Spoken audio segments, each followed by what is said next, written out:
Hello, may I speak with Tyshawn Jackson? This is me. This is Judge Zambrano from St. Johns County calling you back. I've been informed that there's some issues with your employer and some sort of logistical problems for next week when you may be needed to return to the courthouse. I was hoping you'd tell me what that is. Most of my work is like I have to travel because I work on hotels and put the Wi-Fi in. And next week, my boss said we're supposed to get to Pittsburgh on Monday to start work. For how long? It's going to be a pretty long job. So we're probably going to be there only for like a week or two for right now, but it's like a fun job. Well, I don't know who is your boss. His name is Scott Kruger. And what is the name of the business? HCS, Hospitality Cable Services. And do you know his number? Yes, I do. What is it? It's 321-377-1000. Okay, so that's Scott Kruger, 321-377-1000. Yeah, let me double check for you real quick, just make sure that's the right one. Sure.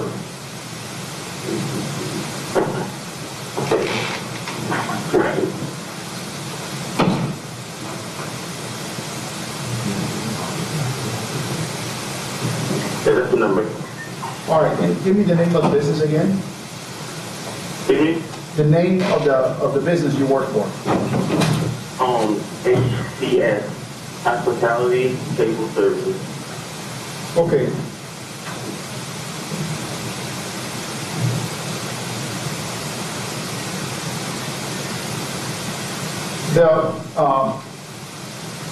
The defense apparently has issued a subpoena that requires you to be here. Do you know which day you would need to be here?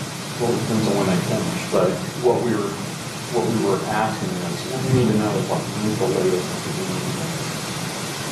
stuff like that, so we're trying to find out. Well, I guess we can. Mr. Jackson, do you have to leave on Monday?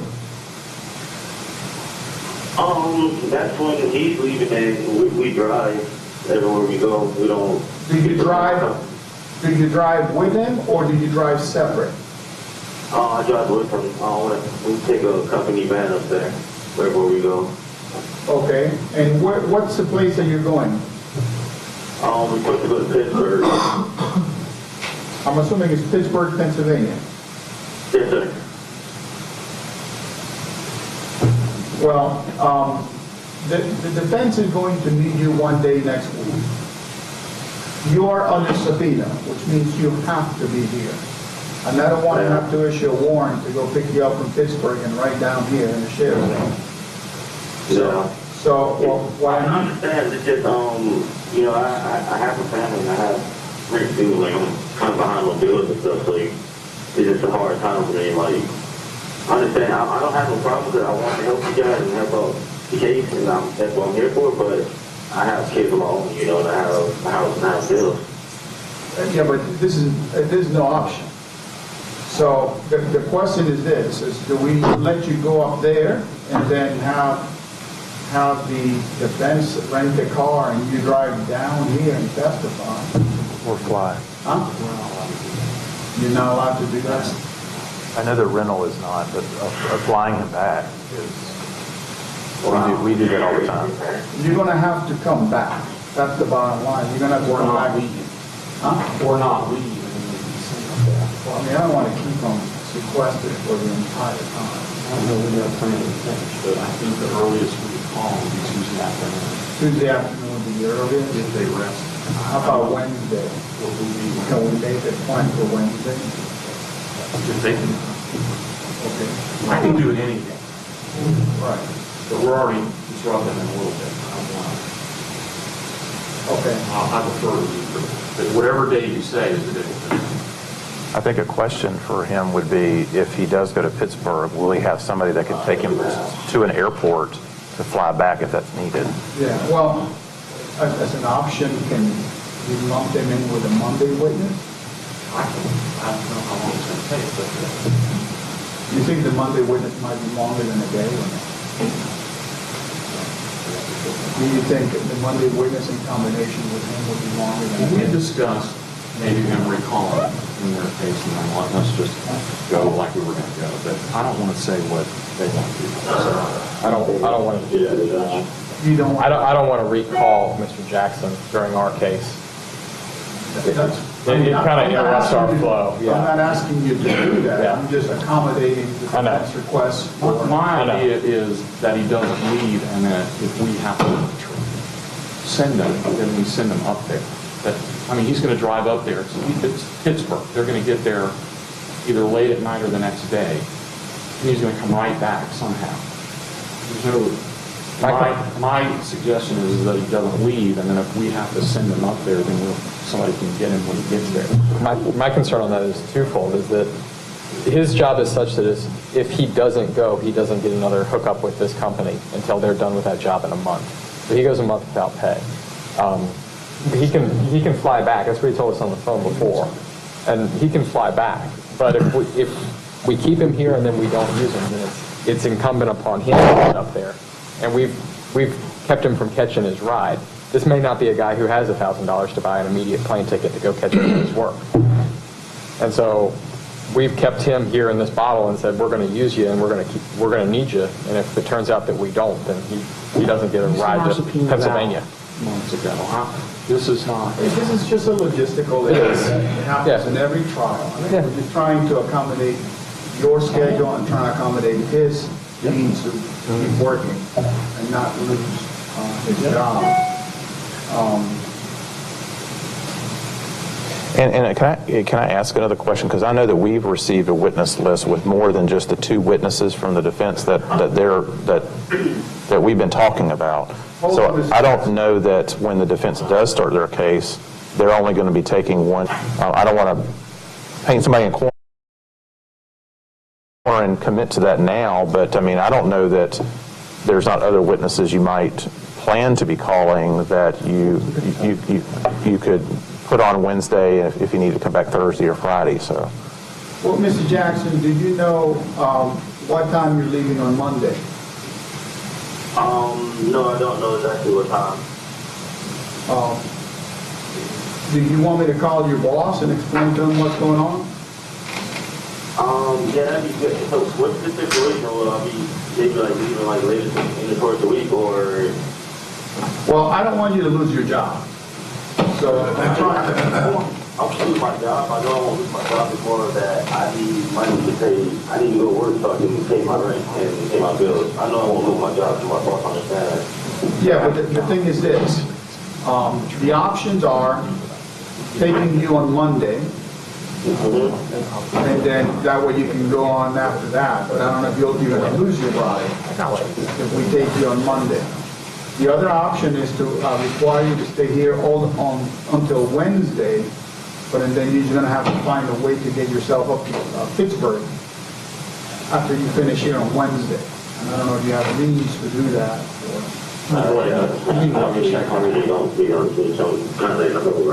Hold on. We might be able to do something about it. I just need to make sure I'm not breaking the rules. But if he can, we might be able to get him up there. I just need to find out. To me, Get them up there from where? from here or wherever he lives. On which day? Whatever day he leaves. I mean, it depends on when he testifies. But if he can find out if we get him up there a few days late, if he could still work, then he may miss a few days if we can get him up there. And Okay. I just need to check to make sure that we're allowed to do that. That's all. Okay, let's assume it's Wednesday. I'm just going to go with a basic assumption that it's Wednesday sometime. Can you find out from your boss if you ended up getting flown up there on Wednesday? Would you still have... I'm sorry. He wouldn't care, honestly. He just wants to help me out pretty much. So anyone can get up there anytime delayed, he's okay with it. Okay, let's do this. Don't leave with your boss. Stay here. Plan on being here on Wednesday. Okay. This will be the tentative plan right now. Yes, sir. Mr. D, let me know if for some find out now. reason this is not gonna work out. Yes, sir. I'll find out. And then the plan is to put you on Wednesday. If the state has it rested, then I will. And it's Pittsburgh, right? Because I need to know. He said Pittsburgh, yeah. And he has somebody that can get him if we fly him to the airport there, somebody can pick him up. Can your boss pick you up at the airport on Wednesday? Yeah, most likely he can. Or it may be even Thursday morning, but. Or it could be depends on the Thursday flight. morning. And he has a way to get to whatever, I mean, we're not sending him to some bogus airport, but maybe Orlando. It may have to be Orlando, not be Collins. It may have to be. Okay. So I can get to the airport. Can you get to the airport from here? Yes. All right. Let's check. So let's tentatively stay here. What I'm going to do is during the break, I'm going to call your boss and explain to him what we're doing, Okay. so he knows what's going on and trying to accommodate both the defense's schedule as well as yours, okay? Yeah, I'm not trying to cause this problem as you can, but I really appreciate you guys, so I'm trying to figure it out. All right, thank you, sir. Bye. Bye-bye. Bye. Yeah. Thank you so much. Still waiting on 152. There was a... Right. Yeah, we heard. Let's stay on the record, guys. Let's go ahead and bring Mr. Toledo out. I just don't want to.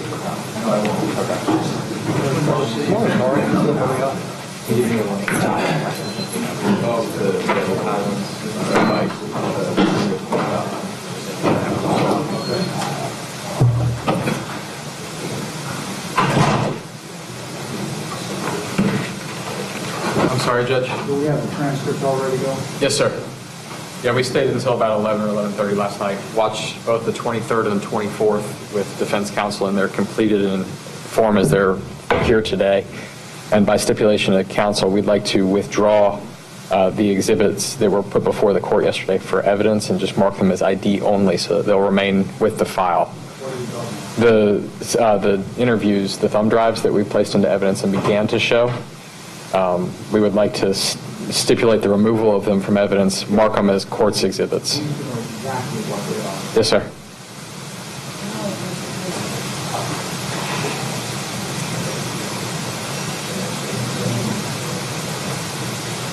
So keep the record down.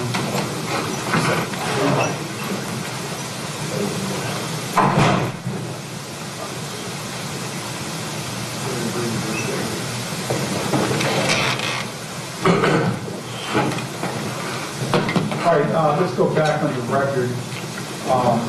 The defendant is present in the courtroom. Want to report to you all that juror number 108 will be excused by the court.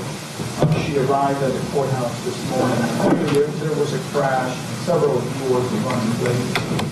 She became concerned about being tardy, so was hurrying up and getting into the courthouse. She actually made it into the courtyard, but missed a step or something and fell down very, very hard, injuring her face and her leg. I went downstairs to meet her in the lobby. Her face was very bloody. She's got a broken tooth. She's got a lot of confusion to her right knee.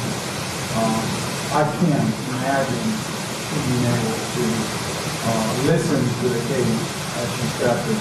She doesn't even know what she looks like at the court. And I had to tell her that she looked like she's been in a fight or something. She's left out. So I'm going to make the decision to go ahead and excuse juror 108 and allow her to go tentative and medical need. And then juror 160 will become 12 juror. Okay? Yes, sir. Yes, Your Honor. I can't express how horribly bad I feel for this lady because she wasn't there much day. And she's got a sense of duty she's trying to get here on time.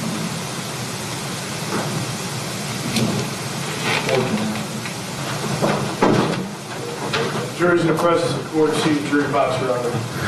All right, thank you and good morning. Welcome. You may be seated. I understand there was a traffic crash and caused some folks to be a little bit late this morning. Don't worry about that. We know that some other things will occur. I do want to caution you, though, not to get hurt on the way to the courthouse. Just be very careful as you get here. A little late, we can tolerate that. Even you're late, you just let us know so we know what to expect. But try to just be careful getting to the courthouse. Did anyone hear or see or know anything about the case while you were away from the courtroom? Anybody talk to you or anything along those lines? All right, thank you so much. State, you may proceed. Thank you, Your Honor.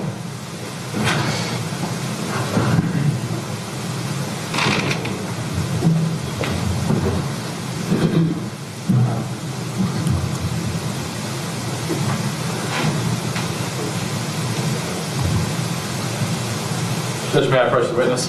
You may. Thank you. Investigator Pagliari, welcome back. I'm approaching with what's been marked State's Exhibit 6Gs and 6Hs. Do you recognize that exhibit, sir?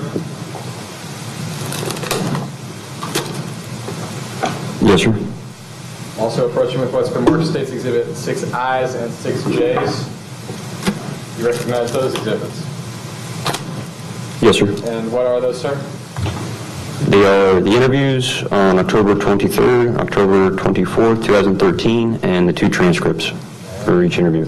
Have you reviewed both of these interviews prior to coming to court today? Yes, sir, I have. When was the last time you reviewed them? Last night. Okay. And have you reviewed both of the transcripts to ensure that they fairly and accurately depict the interview? Yes, sir, I did. And when did you review them? Last night. Did you review the transcripts as you watched the interviews? Yes, sir. Judge, if there are no objections, the State would move 6G, 6H, 6I, and 6J into evidence of the State interviews. Can we approach brief? Yes, sir.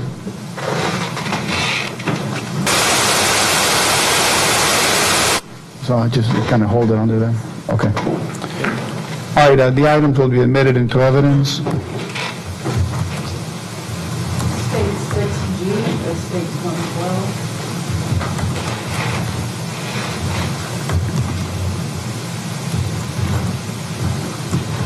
State 6H is 113. State 6I is 114.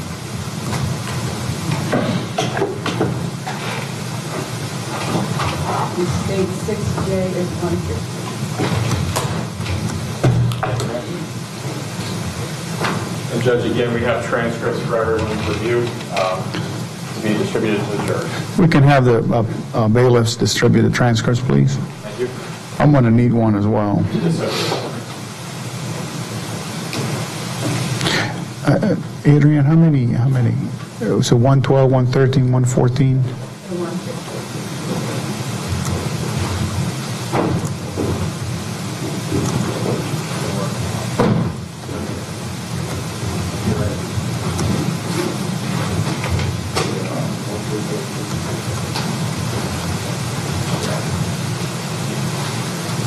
And these were all CDs? CDs?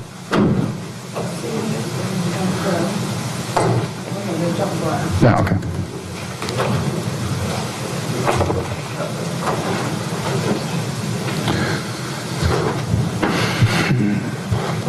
I need you to keep a clean copy for the record.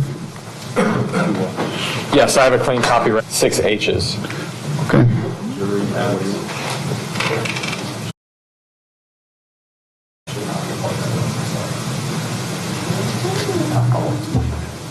I've got one, too. Just for the record, the State moved the transcripts in error.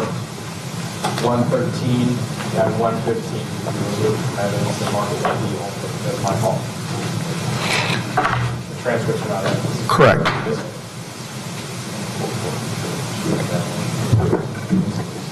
So they will be stricken. Witness has one. To keep things straight, just leave the numbers. He already does. I'm good. We'll take it.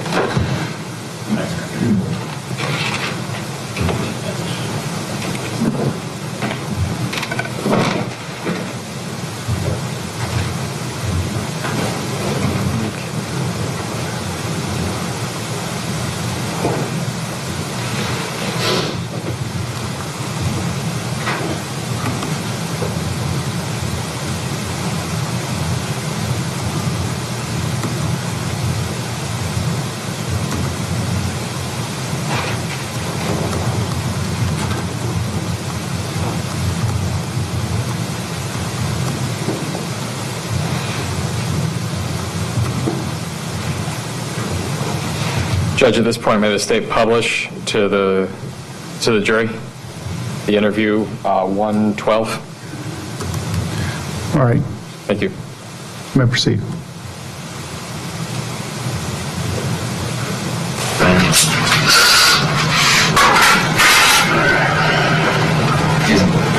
Set up the interview. Yeah, trying to figure out what I did with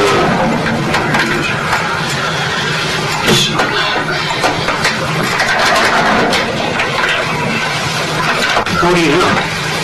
What do you know? I'll be 32 in December. 32? Okay. So, my name is Investigator Pagliari. Okay, I work for the Volusia County Sheriff's Office. And I want to talk to you today about Can I get you to stop some for a missing second? people.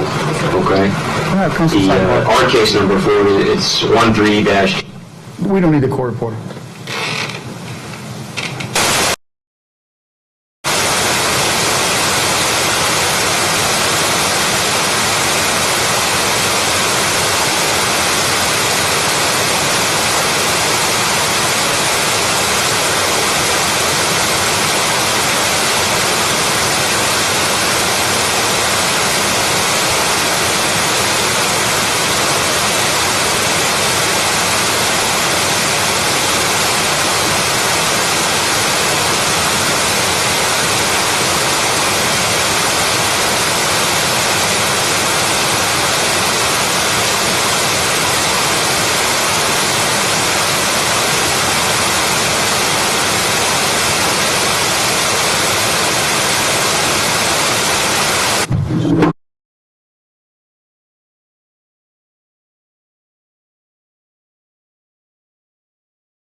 Can you press the on button?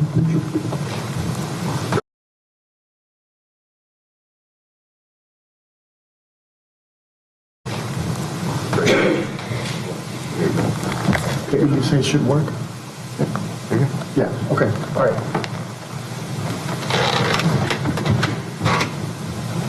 Okay, you may, go ahead. Yes, sir, and just for the record, this is part 1 of the interview on the 23rd. It's roughly 56 minutes.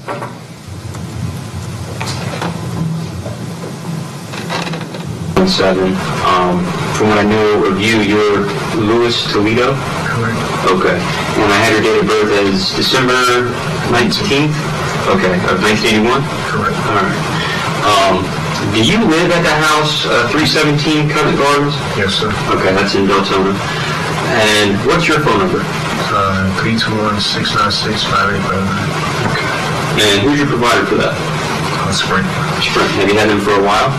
Yes, me and my wife had them for a couple years now. Or is the account under your account, or is it It's my wife's. your wife's account? You said 321 696 696 5859. 5859. Okay.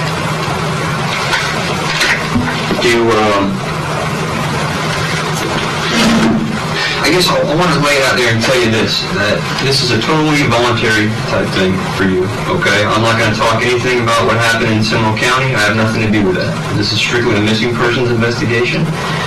If you don't want to talk to me, you're free to go. I will take you back to the jail, and then the process will begin wherever Seminole County has on you. I want to talk to you. I need your help on this case.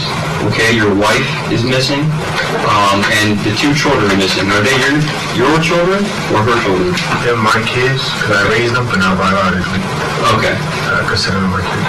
How long have you and your wife been together? Almost 5 years. 5 years. Okay. And you've lived in Deltona the whole time? No, we first moved in together in Maitland. Excuse me. We first moved together in Maitland back in, I think, 09. Okay. And then we moved down to, excuse me, we moved down to the townhome.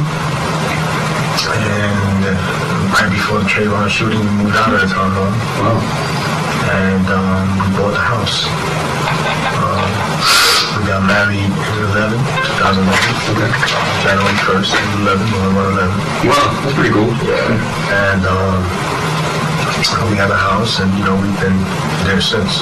Okay. We kept the kids at Bentley Elementary because the townhome it's still under her, it belongs to her uncle. Okay. So we kept him there because 8+ schools in Volusia County. So Volusia County schools are not that good. Okay. As far as the elementary schools, we're going right now. Okay. And the kids loved it there. And that was it. We've been there since. Okay. So the kids still go to Bentley? Yes, correct. And that's in Seminole County? Yes. Okay. I'm not real familiar with it. Is it in Lake Mary, So it's Sanford? across the street from the apartments, from the townhomes. Okay. It's, you know where Kohl's is? Is it Seminole Town Mall area? Yes. Okay. Yeah, it's like right behind Kohl's. It's right across the street from Derby Park. Okay. Now, I have the spelling of your wife's name. Her first name is Yesenia. Yesenia? Y-E-S-S-E-N-I-A. E-N-I-A. Middle name was? Yvette. I-V-E-T-T-E. Okay, and then Suarez? S-U-A-R-E-Z. Okay. But your last name is different, but you guys are married. How does that work? Because we haven't changed it over because of her school. We didn't want to have to go through the whole FAFSA thing and all of that, so we just left it how it was until she finished school, and then we switched it in when we had a chance. Oh, okay. That makes sense. It didn't mean anything to have the name changed over fast. Okay. The two children I have, is it Michael? Michael, M-I-C-H-A-L, and the middle name is Elijah, and Okay. his last name is Otto. O-T-T-O? Okay, let me just make sure, because what we did is we put out a teletype, because again, we don't know where they are, so we want to make sure that anyone who comes across them obviously gets in touch with us. So we went over the spelling of your wife's name, her date of birth. Do you know it off the top of your head? Yes. What's that? It is 8/17/85. Okay. And then we talked about Michael Otto. It's 8/19/05. Okay. And then his sister is Talia Otto. Dahlia Otto? Yvette Otto, yes. Okay. She has the same middle name as her mother. Oh, okay. And her date of birth, do you know that? Yes, it is October 8th, 2004. Okay. All right, just making sure we had that correct, because again, I don't want to put bad information out, so it's obviously very paramount that we're putting out the right stuff, so I do appreciate you verifying that stuff for us. I could get into what happened today and the last time you saw him and stuff like that, but I really prefer to kind of understand more of the family dynamic. Is it okay if we talk about that? Yeah, okay. Okay, great. So you guys met 5 years ago, Yes. and you met in Orlando or Seminole County, Volusia? We had met in Orlando. Her sister, which is Emily, I knew her as Nani. She used to date Gio, and she used to date him, and she used to come over and stay over with him at nights. And then they also had another cousin, which is lesbian, and me and her just always hang out because we were just cool. She was a lesbian, but she was like one of those stud guys, Sure.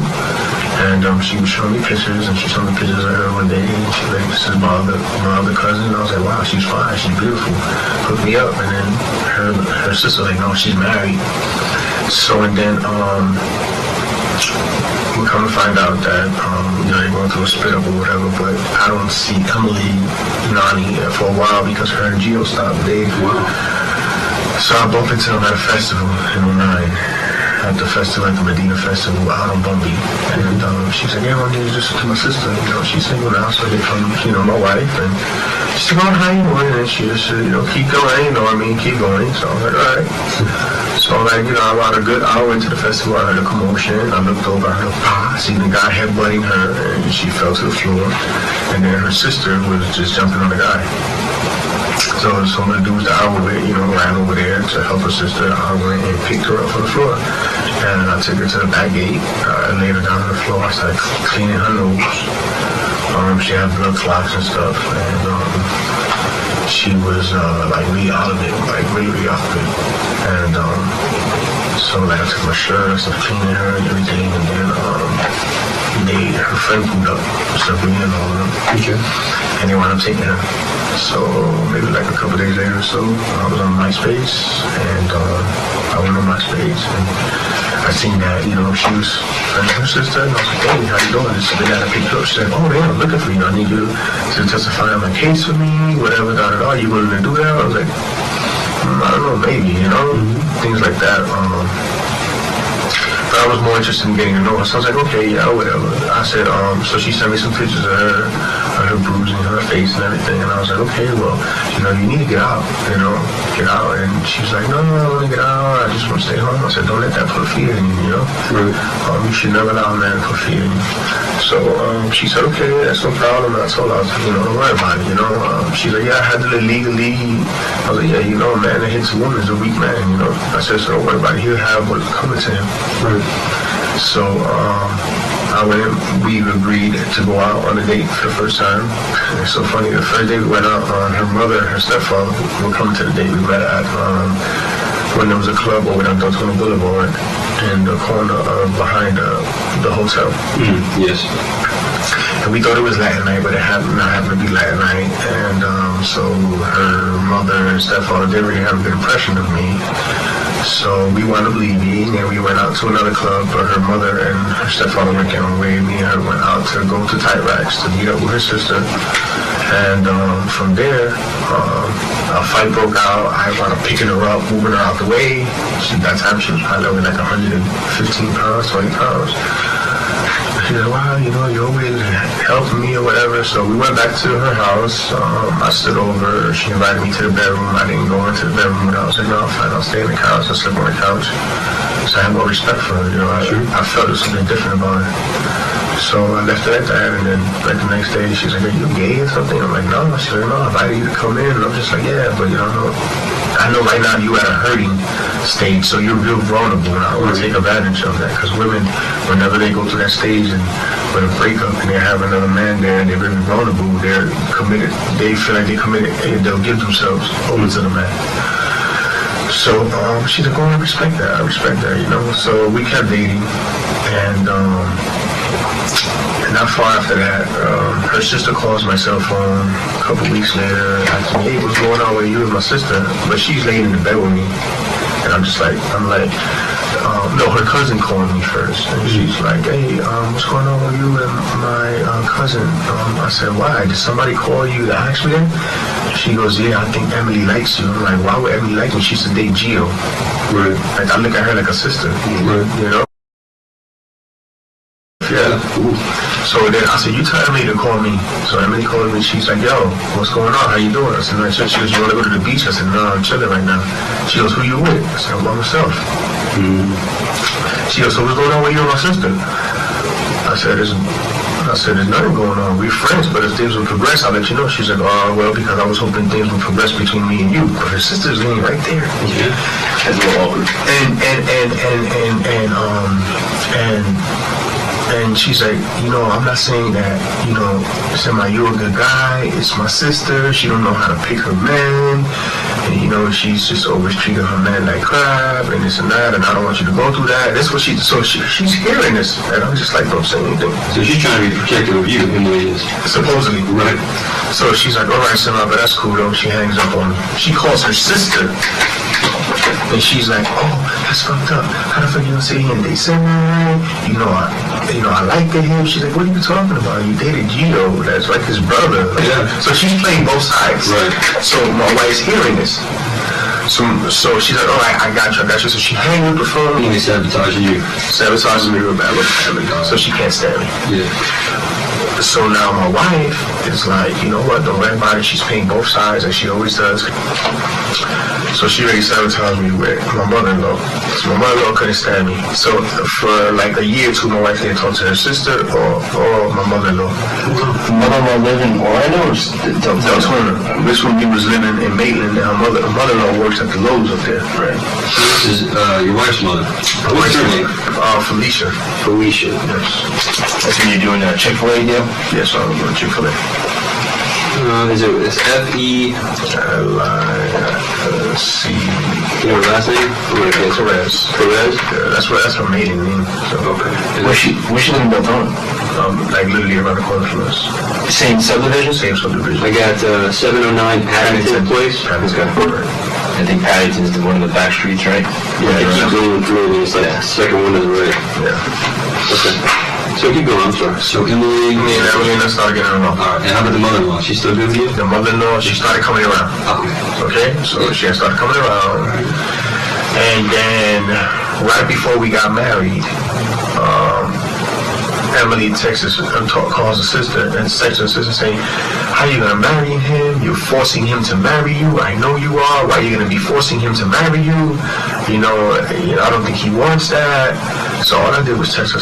I say, sis, listen, I understand your concern, but, you know, please, if you ain't got nothing positive to say about our marriage, don't say anything. No. She goes, don't get into problems that don't concern you. This is family issues. I said, when it comes to marriage, it is my issue. Yeah. So we stopped talking from there. Sure. And when I worked later, my house is my wife. So my wife knew she was on her boot, I forget all, because she didn't want us to get married. So we didn't talk. We got married and everything, and she didn't come around. Finally, a couple months ago, maybe, she finally came around again. 2 years goes by? Yeah, another couple years go by. Because you got married 1/1/11, right? 11, yeah. So 2.5 years goes by, and now you... And finally, again, now she starts coming around, and everybody's cool. Again. Okay. So, you know, my mother-in-law, you know, she's always had like that back, you know, burner image about me. You know, Started off bad and started off bad. date. Correct. Yeah. So, like, you know, she lives around the corner, so she comes to my house, she does what she wants. I'm just like this, you know, it's not expected, but this is my house, you know. Just coming here, opening blinds, doing whatever you want, you know, screaming, yelling, you know, just things like that, because that's how they talk, they all scream and yell. You know. My wife was like that too, you know. My wife, she beat my ass a couple times too. I mean, you know. Yeah. And I understand, you know, why she did it. I mean, I had the Facebook, and this was far after we got married. I had the Facebook, and this was why I deleted the account. I was on Facebook, and I met an old friend in New York from back then. I told her, hey, you know, when we were childhood friends, you know, it wasn't your friend that I wanted to date, it was you. That's why I was innocent, you know. So my wife read the messages, she snapped on me, she started beating my ass. She beat my ass from downstairs to upstairs, upstairs to downstairs, downstairs to upstairs. Like, she was just tagging me, punching me and everything. I was just like, yo, calm down. Because under no circumstances would I hit a woman. You know? So she was just like, and then the other time was I went to the company party Chick-fil-A because one of the managers was leaving. And I was drunk. You know, and I couldn't drive. I called her sister and I can't drive. She said, you got 10 minutes to get home. I said, I can't drive. Come get me. She said, no, I'm not coming. You got 10 minutes to get home. Or I sat out in the car, waited till I was sober, and then I drove. I didn't get home till like 2 o'clock in the morning. Yeah. So I was like, that's how it is. But, you know, I take it ignore her because I guess her past relationships were like that. Okay. So, you know, I ignore that. So, now these incidents, like when you talk about she's kind of wailing on you, you know, I know it's probably not as bad as you're making it sound, but were you living at the house in Deltona or was this over in... Well, it was a couple of, but a lot of them happened in Deltona house. Because you've been in Deltona house for how long? Like 2 years already, almost going on 2 years. So it's almost as long as you've been married? Yeah, she like never lets me leave. Every time I leave, she never lets me leave, you know. She said, I don't know, pull my car stolen, man, because everything's under her name. You know, don't you guys have 2 cars? Yes, but everything's under her name, right? Oh, okay. All my checks, my income tax checks, all my paychecks, everything has always gone direct deposit to her account. I've never had anything under my name. Nothing. Like, that's my wife, so it's like, I don't care if it goes to her account. You know, like, I didn't even care to look at it. Like, I would always carry one of the debit cards or credit cards, and that's how I would use access to the funds. Because I didn't care. You know, the money wasn't a problem to me, you know? Yeah. So, after the Chick-fil-A job goes south or whatever, we agreed that I would go, you know, back to school. Okay. And the deal is that, you know, because of the kid's schedule, you know, I would go to school, get out of school, pick the kids up, you know, just things like that. Yeah. So, you know, this year the kids were kind of failing a little bit in their grades, and I do understand that, you know, I slacked off a little bit as far as checking their homework. You know, and I would jump on PlayStation, you know, all these games, you know, Modern Warfare and things like that. And, you know, that's how I would do my shooting, you know. I would play. I was like, yeah, you want to shoot me? Okay, get on Modern Warfare 3, and we would go shoot. And I would play with friends from New York and friends from all over. And, you know, those things can really entrap you. Right. So it became a real big issue in our marriage. And, you know, I didn't really realize how bad it was, you know, until she was just about to take this Alabama trip. Okay. And we were fighting like the last couple of days before she left the Alabama trip. And she went on a couple of trips before. And I kind of felt something was up with her because she was just acting totally different with me lately. So she leaves to the Alabama trip. And the only time she's at the Alabama, she won't answer one of my calls. I'm calling her, she won't answer my calls, but she'll answer me a text message. So I can't talk to you because I am talking to I am with at dinner with coworkers. I say, I'm your husband. You're not at work anymore. You're out of work hours. You can't tell me, let me step away and take a call from my husband. I said, what's really going on out there? So she didn't want to tell me nothing. So she comes back, she acting like she's, during the trip out there, she's like, yeah, I want a divorce. I said, whoa, where is this coming from? She's like, I'm tired of this relationship, we're not moving forward, we always come, we feel good, and then we fight about the same stupid thing, you know, about the kids' homework and things like that. I said, yeah, but that's not grounds for divorce, it ain't that serious, you know, something like that. Yeah. So, she's like, well, you know, I'm tired of it, I don't see us moving forward. I said, yo, I went to school because you told me to go to school. You know, you're complaining about how you're the only one holding down bills when you told me that you make more now than what I did at Chick-fil-A, and compared to what your old job at Chick-fil-A, you make more than that. Plus unemployment, I collect unemployment for almost a year. Right. I said, so, you know, you say you were fine with that. Now you're complaining that the financial stress is on you. So, like, for some reason, like, every time, like, her dad comes out, like, it's always, like, a problem.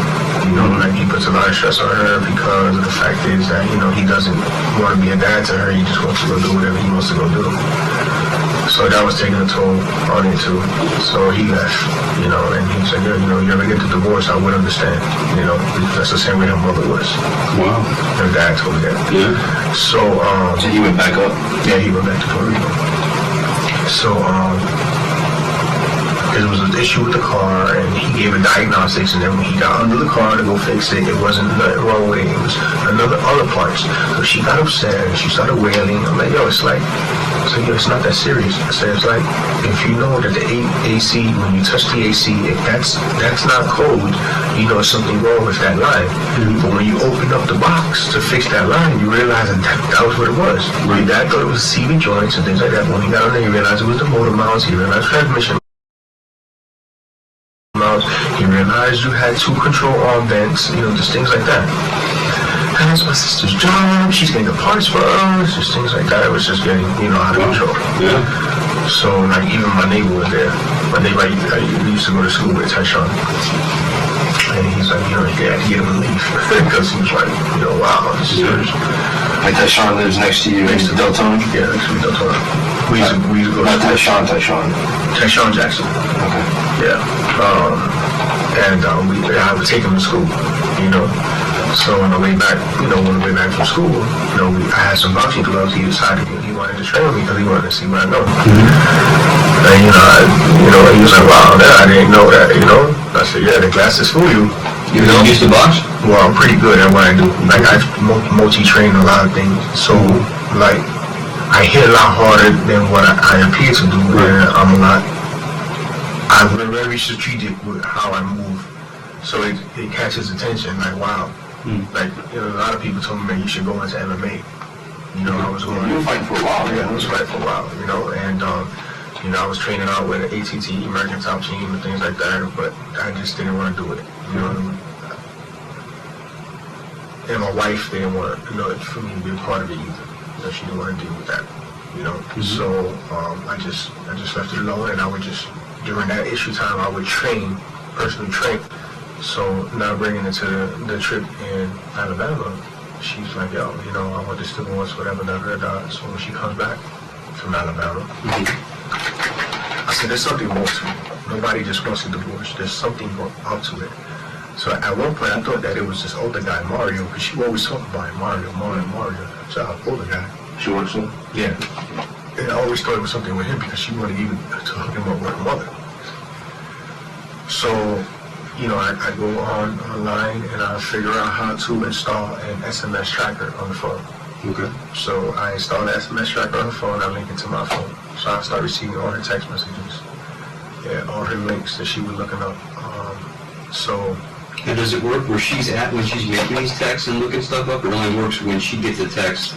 It works when she sends out one, receives them, whenever she jumps on the internet, and any photo she receives or sends out.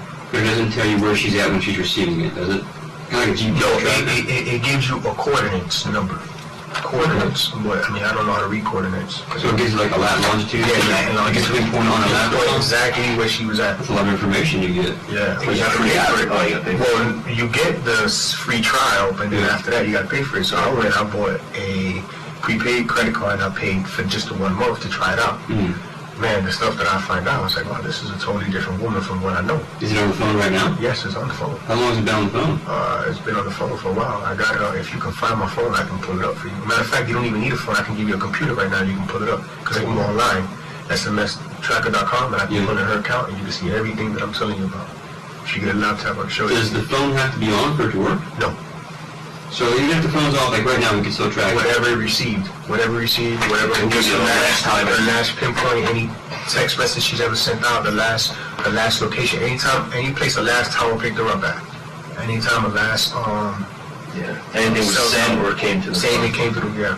While we're talking about that, do you know how to get the account information right now? Can I write it down and have one of our guys look and see if we can If find I get it? a computer, and I'll pull it up for you right now, show you. If I can't bring it in right now, what's the, like while we're talking, can I have some of my guys work on it? What's the information for that? I'll write it up. Here you go. Let's see, is the pen working? Yes. It always doesn't want to work. Here, you can use this round, scratch on the back of that thing. There you go. I just keep writing on that, that's fine, I don't need that. I'll keep this for my notes. smstracker.com, and then it's going to show up a little bird, like a blue bird. It says log in. You go to the login, Okay. and then you put YESSENIA 09, and then the password would be Sage01. Now, do you have one on your phone too? No, Just on her? that's the one that I had to link in. So, So even though she's receiving, she's deleted the text messages, it still shows up on my phone. it still shows up. Wow. On the account. On the account, so I can look on, I don't have to look at it on my phone, I can look at it online. Okay. Now, you said your relationship's kind of with your wife is starting to go a little bit south. Yeah, so I kind of felt so, like, you know when you get that gut instinct as a man, you get that funny feeling that it's more to it, you know, Sure. A woman just don't ask for a divorce out of nothing over and over and over, you know, especially a woman I've been with 5 years, over Right. 5 years, I know my wife, you know, I know my wife better than anybody knows her. Right. So, I go into the SMS tracker and I started seeing the text messages, and the text messages are like, hey, and then he's like, hey, Hey, what's he? because it says his name. Oh, what's the name? It says Kevin Dredden. Kevin AMK9, Kevin Dredden. AMK9? That's an abbreviation of their name, of the job, and then their name after it. And you know how to spell Kevin's last name?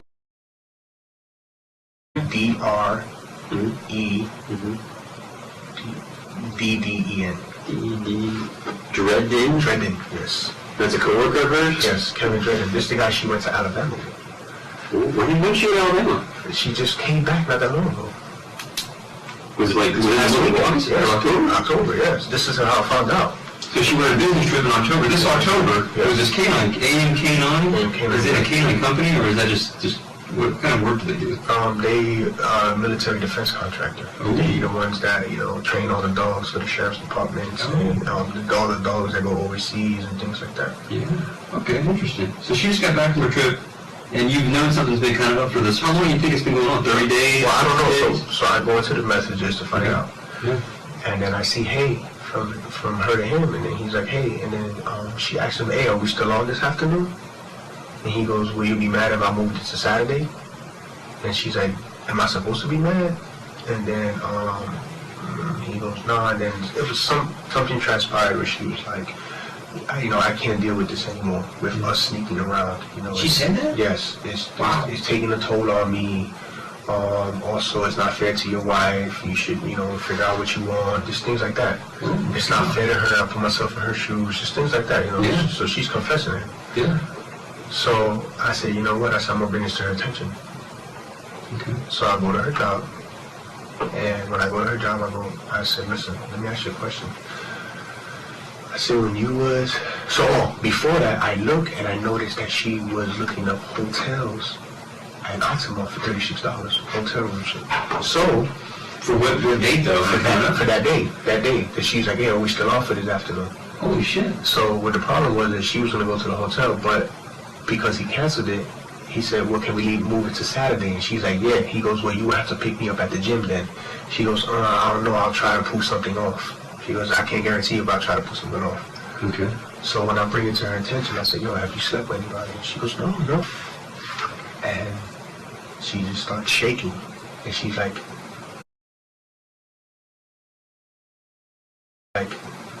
let's talk about this outside.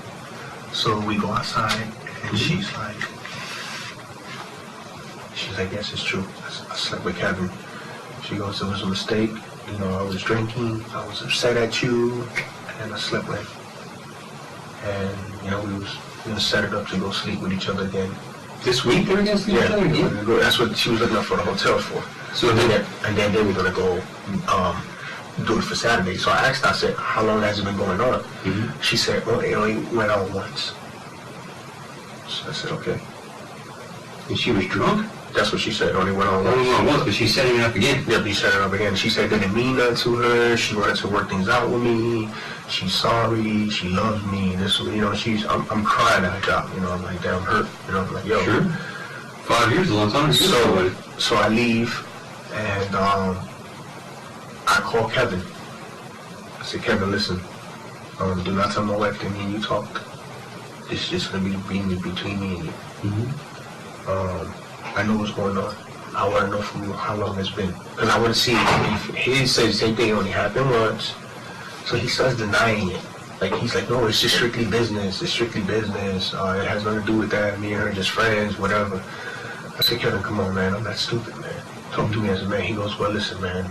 You know, I said, do I have to go up there and present her to you in your face? He goes, maybe that's something you might have to do.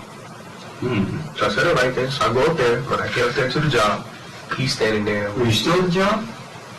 Because this happened yesterday, right? Yeah, this happened yesterday. Were you at the job when you confronted her and then you called him right as you were still there? No, I left. I went to my job. And then I caught a lunch break. I caught my hour lunch break. So my hour lunch break, I went over there. Back to the AMK9? Back to the AMK, it was right around the corner. Oh, okay. So I went back to the AMK9. And when I get there, Kevin's standing there, and Pete's there, and Mike Morante's there, senior. Okay. Mike Morante senior. So they see me pull up, and they all three turn around. Kevin goes like this, signals me to wait. Because you've met Kevin before, so you know. I know all of them. I've been to their company parties and everything. Oh, okay. So when Kevin finally comes up to me, and he starts walking to me, I call, I say, hey, come downstairs. She goes, why are you here? You need to leave. So she goes, it's a lie, it's a lie, it's a lie. When I told you that it was a lie, I didn't want you in my life anymore, it's a lie. So I'm like, damn, this guy got influence over you. Mm. You know what I'm saying? Yeah. So when I bring her in front of him, she didn't want to tell me the truth. I said, well, listen, tell me what you told me upstairs in front of Kevin. And she didn't want to say. She said, I didn't tell you anything. I'm looking at Kevin, and then, like, he doesn't know what to say. Like, he's stuttering, his words are stuck, you know, whatever, this and this and that. And I'm just looking at him like, dude, I told him his face, dude, you're a real piece of shit. I said, this is my wife, bro. We shook hands, we hung out together. Mm-hmm. You know, I don't care what problems you having with, man.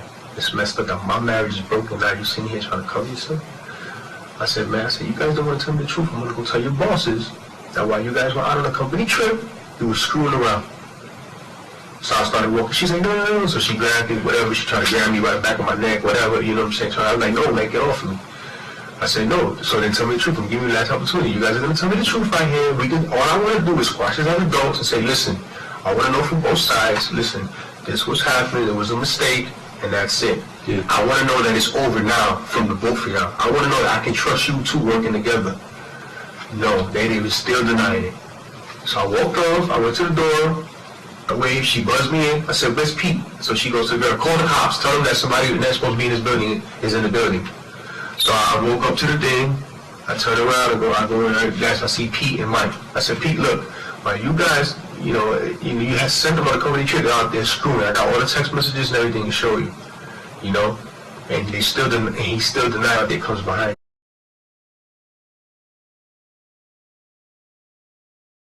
I trusted her, and I didn't even want her to go on that trip, and I trusted you guys, you know, and this is what I get, you know, I get shitted on. That's what I told him. Yeah. I said, but that's fine though, because I got the proof to hold up against my divorce. I said, they can have each other. So I left. Okay. So he's like, oh, well, I was like, all right, man, you know. So I called her mother. I said, Mom, listen, man, tell her don't do this to me. This is not fair. She's the one that messed up. She's the one that got caught. Don't do this to me. Let me live. Let me just, get my stuff together and, I will leave, you know. So she's like, no, that's not going to happen. I'm just like, all right. So then she's like, maybe you guys need to come talk in my house later on the day. I said, all right, that's fine. So I get out of work around 6, my wife calls me, whatever, and she's like, I don't want to fight with you. I said, so why did you lie to me in the guy's face? Why? She's like, because, I don't know, I just don't want you to go off. I said, you're making me go off by lying to me in this man's face. This is what's making the situation worse. Sure. I said, you don't know. Back in my days, I would have beat his ass right there. Right. Yeah. Just for lying to me in my face. I said, but that wasn't the intention. I walked off like, man, all I wanted to do was face you guys personally, get it over with, and even though if you guys are gonna continue to do what you're doing, sneaking behind your wife back and behind my back, then we need to go our separate ways. I just wanted to clarify that right there. Can you guys strictly professional? She's like, I'll find another job if I have to prove it. I got all the text messages where she said, I'll find another job if I got to prove it to you. All I want to do is be with you. She was texting you. You left and you went back to your job. Where do you work now? Well, I probably went in the law. I locked up, but WRS, World Recovery Services. Where's that at? That's right on 701 International Drive. And Lake Mary. Okay, 701 International and Lake Mary. And then you said you worked there until yesterday until what, 6? Yes. Okay. No, 5. I got off at 5. So you did the confrontation during the lunch hour. Things didn't seem to go, they lied to you, pretty much disrespected you. You left, went back to work at WRS, and then you say you left at 5. Was she texting you, like apologizing throughout the afternoon? Well, she was texting, it was weird. She was texting me, forgive me, and then she was texting me, you crazy, just things like that. Like, this is why I don't want to be with you. I'm like, yo, I said, what are you talking about? She because when I asked her, I said, listen, I said, when we talked at the house one day, I said, well, that's the divorce you want? And she's like, yeah. I said, this was when she came back for the company trip. I said, do you want the divorce? She said, yeah. I said, that's your closer? She said, yeah. I said, okay, well, you know what I want my closer to be? She said, well, I said, I want you to log into our Sprint account right now. I want to see our Sprint records. She refused to do it. This is when I knew something was up. That was when she went to take a shower the next day. That's when I downloaded the SMS tracker. Because I knew something was up. She refused to log into the Sprint account. So I knew something was up. So the only way for me to do it was to download the MSS tracker, and then what I did was on her phone, I hid the app, because you have the option to hide apps on the phone. So I hid the app so she wouldn't notice it. Okay. So now it's 5 o'clock, 6 o'clock. She's still. Now let me ask you one quick question about that before we get too much off of it. Was this incident? Do you know when she went to Alabama? You said she went in October, but today's October 23rd. Can you kind of put in context when she went? She went. Let's see. I think last week she came back. She came back on Wednesday. She came back last Wednesday, because today's Wednesday. Last Wednesday or the Wednesday before that? So it was a Wednesday through Wednesday? Or was it Monday through Wednesday? No, she left on a Sunday and then come back to the Wednesday. Okay. So it was only a 4-day trip? Yeah. She drove? No, they drove out there and then she flew back. Okay. Now when she's there, she says she wants a divorce. Yeah. Don't give me disrespect. If you don't want to do it with me, cool. But Just tell me the truth. Right. I had to feel it, but she didn't. She just kept denying it. Right. Where do you usually go when you leave? Like when I leave, I usually drive out to I'll park in front of the cemetery my parents are. Where's that? In Orange City. Cemetery in Orange City. What street? Hollywood Cemetery. Okay. Does your folks live near there? No, they're both there. They're buried there. Oh, I'm sorry. So I don't. So if it's closed, I just park like in front of the gate. And that's my sanctuary. That's my solis. That's where I always collect my thoughts, and it gives me the opportunity to relax. And it's because at the cemetery everybody's peace. Everybody's there's no more there. You know, that's the end of their life. So it's, you know, I find it real peaceful to be there, and you know, whether I get talked to or not, you know, it's peace. So It's your place. Yeah, it's my sanctuary. You can be close to your parents. I always, I don't know, like I always could vent. There I could shed tears and not, you know, get anything back from it. It's just, for some reason, after I shed my tears there, I always get the right answer and the right, you know, solution for problems, and I go from there. Okay. You know, so it's been my sanctuary for years. That's good. Since 97. That's good. So, you know, I'll drive over there, you know, sometimes, or not, I'll call my brother. But, you know, me and my brother, he got his life now. So. Yeah. Where your brother living? My brother lives in Sanford. And my brother, he has a lot going on, you know, he doesn't really have anything. Yeah. So, so I came back home, whatever, and then, you know, we fixed things. Because sometimes it's like, you know, I got to let her be by herself to realize that, you know, you're taking me for granted, and then she always like, just come back home, please, you know, let's talk about it. So I'll come back when she relaxes.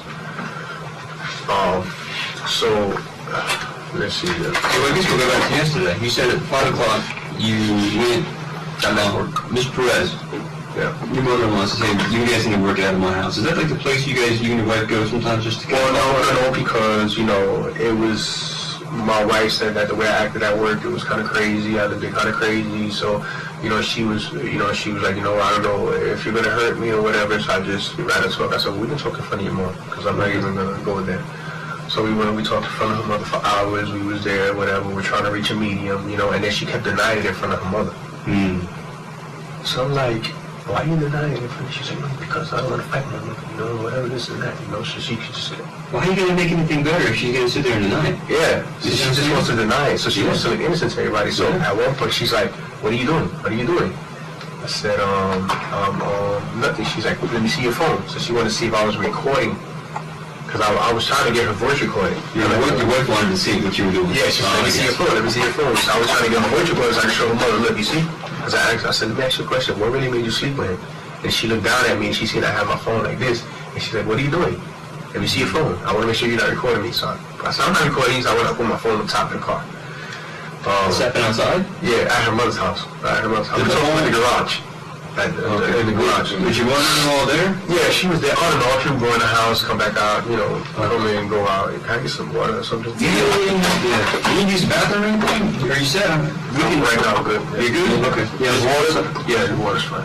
Yeah, if you need, like I said, you need something to drink, use the bathroom or something, we're just, you're here helping us on the case, so, you know. So, you know, we came to an agreement, you know, that after everything, and, you know what I'm saying, I'm just like, well, you know, I think that would be, you know, a fair agreement for everybody, you know. What was the agreement? Well, we would split, the things that we would split, and that, she said, you know, we would sell the house, you know, sell, you know, whatever, the furniture or whatever, things like that, and we would pay off all our college debts or whatever, things like that, and each other's debts, and then we would go on our separate ways. Okay. So I said, all right, that's fine. So I was like, well, I'm going to go home now, you know what I'm saying, and I'm going to, you know, relax, take a shower and stuff. So I went to the house, I started taking a shower and stuff, whatever. But she got to the house, not that far behind me, like maybe like an hour later or so. Oh, the kids were there? Yes. Okay. The kids were there when they got there, and then they started taking their showers, getting ready, you know, to go to school tomorrow. Yeah.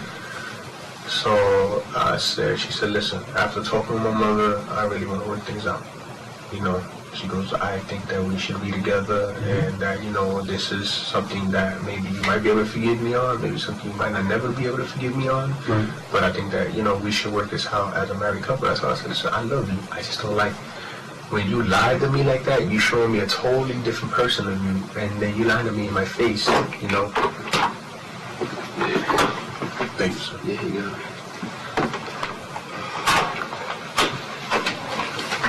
So, what you owe me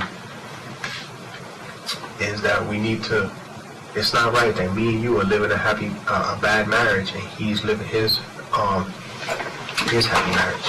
Okay. So, and let me send him a text. So she gives me the phone. I send him a message, hey, at first I messed up, I put Shelly. Hey, we need to confront Shelly about this. Actually, no, Ruby, because Kevin's wife's name is Ruby. So, So you're sitting there, you're texting off your wife's phone to Kevin. To Kevin. Okay, what time do you think this was? I can't remember the time. Is it dark out? This is after you pretty late. came home. It's pretty late. Yeah, it was pretty late. So I set the phone down. I didn't know her phone was on silent, so I didn't even know it was ringing. So when it started ringing with her, I said, listen, it's ringing. You want to call Kevin? Call him.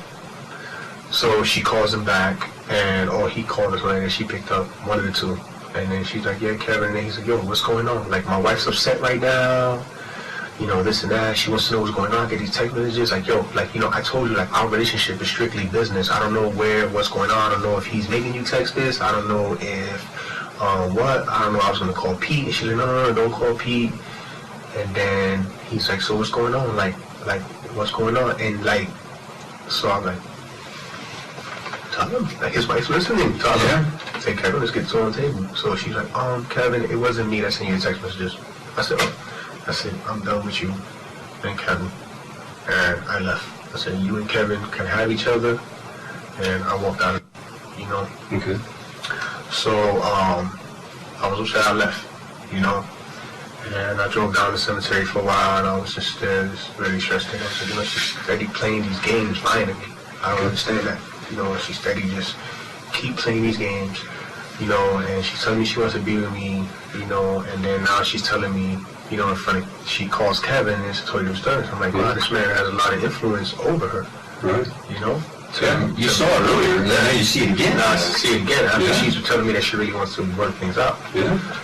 So I was just like, you know what, man? So I went to the cemetery and I was just like, yo, I just really need to just focus on my school and my job and just, I need to do me, you know, until this divorce is over, if we're going to go with this divorce or whatever.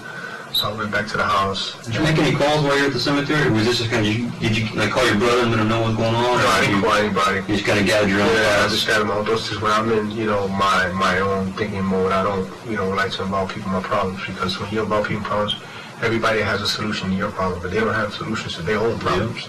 Yeah, very true. So I try not to get advice from anybody as far as my marriage. Okay. Sometimes I'll listen, but I try not to run to everybody, because then at the end of the day, everybody's going to look at her as a bad monster, and then if I get back with her, they're always going to have that thing about her, you know. So, you know, I always try to keep her image high. You know, I never try to act like I didn't want to expose her to, you know, to everybody or whatever. But I was upset. I was like, you know what, that's, during the time that we was upset, I was like, how about I send the text messages of you and him to everybody in your job? Yeah. You know, you want to sit here and act like you're an angel. Yeah. So I went back and I pulled up in front of the house. I seen, you know, my neighbors, they pulled up or whatever, they were coming home or whatever, and I was just sitting in the car laying back like this, you know, like I usually do. Sometimes, you know, I'll park in front of the driveway and I'll sleep down even when I go in the house sometimes, you know. So I was parked in front of the driveway like this, and, you know, I fell out in my car. So I fell asleep. I woke up because I just felt like it was getting hot. So I looked and it was almost like 8 o'clock. 8 a.m. this morning? It was almost like 8 this morning. Wow. Yeah, because I went to sleep. By the time I went back to bed, it was probably like, by the time I fell asleep out of the car, it was like almost 3:30 in the morning. How long were you at the cemetery for? Well, when I left the house, it was probably like almost 1 a.m. A little over 1 a.m. When her and Kevin had like the conversations or something like that, around that time. Wow. So the kids are already asleep, yeah, they're already asleep. like that, Yeah, they're already asleep. And you guys were still talking about working out a relationship, and then you're like, okay, well, show me some good faith here, and call the guy, and then let's get us on the table. She doesn't do what she should do, and then you left to go to the cemetery for a while. Yeah. And you say you came back about 3 a.m.? Yeah, around 3 a.m. or something like that. I parked in front of the house. Did she try to stop you from leaving at around 1 a.m. between 12 and 1? At first she came to the door and she's like, please don't do this, you know, it's just, you know, it's complicated, it's embarrassing. I said, it wasn't embarrassing to you when you said that initial step to do this with the man, you know? Yeah. I said, so now you have to face, you know, your skeletons. And you have to be a woman enough and face it. Sure. So, did she say she was going to leave and go anywhere? And say, you know, if you leave, I'm going to go to a hotel, I'm going to go with friends, I can't be here without you? No, all she said was that I would talk to him. I promise you I would talk to him and figure out how me and him can pull this together. she goes symbolize that he really loves his marriage and he doesn't want to leave his marriage. You know, and she told me, she said he doesn't want to risk his marriage. He loves his wife. I said, but he wasn't thinking about his wife when he was jumping between your legs. Yeah. You know, there's no excuses for that. There's not enough alcohol in the world that could tell me, okay, I'm going to sleep with his other women. Oh, it was a mistake. There's no such thing as that. And then set up again. Yeah, and then set it up again. Yeah. And then him saying you have to come pick me up in the gym on Saturday. Just Yeah. So, you know, I was like, this guy is grimy. He's very sneaky. He's very, like he's very, if you ever meet him, you'll see, you could tell the snake in him. You know, he's pretty tall, he's black, he's been in the military before, so he has this, you know, this thing about him, but his eyes, a person's eyes never lie. You know, you can look at a person's eyes and you can tell when they're bullshitting you, and you can tell them when they're real with you. And his eyes never lie. And when his eyes are like, he is like those beady frog eyes, and he's just like they're moving everywhere. Yeah, he has no control. Yeah. He doesn't have a poker face. If I was playing poker with him, I would rape his money. You know? Yeah. So, yeah, so this guy's a real snake. Yeah. He's very, very, she's like, I promise I'll talk to him. I'll talk to him as soon as I can. So I said, all right, that's no problem, man. I said, but so right now, I don't know, man. I just need to be alone. And I left. Came back, I fell asleep.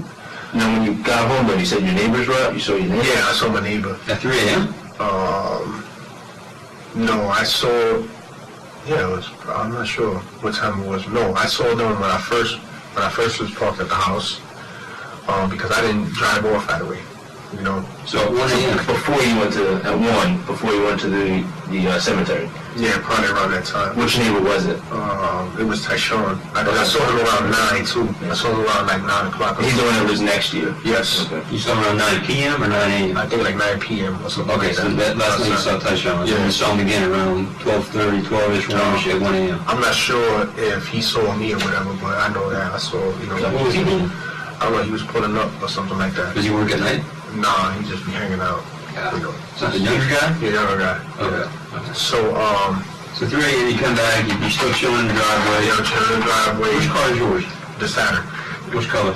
The gray one. It's a gray Saturn? Okay, I don't know what your wife drives, I'm not sure. Yeah, so she drives a black Honda Accord. Black Honda Accord. Wow, new car. Yeah. Yeah. We just got it, we traded in.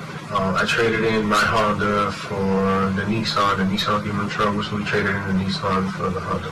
Is your car pretty new? It's a 2004.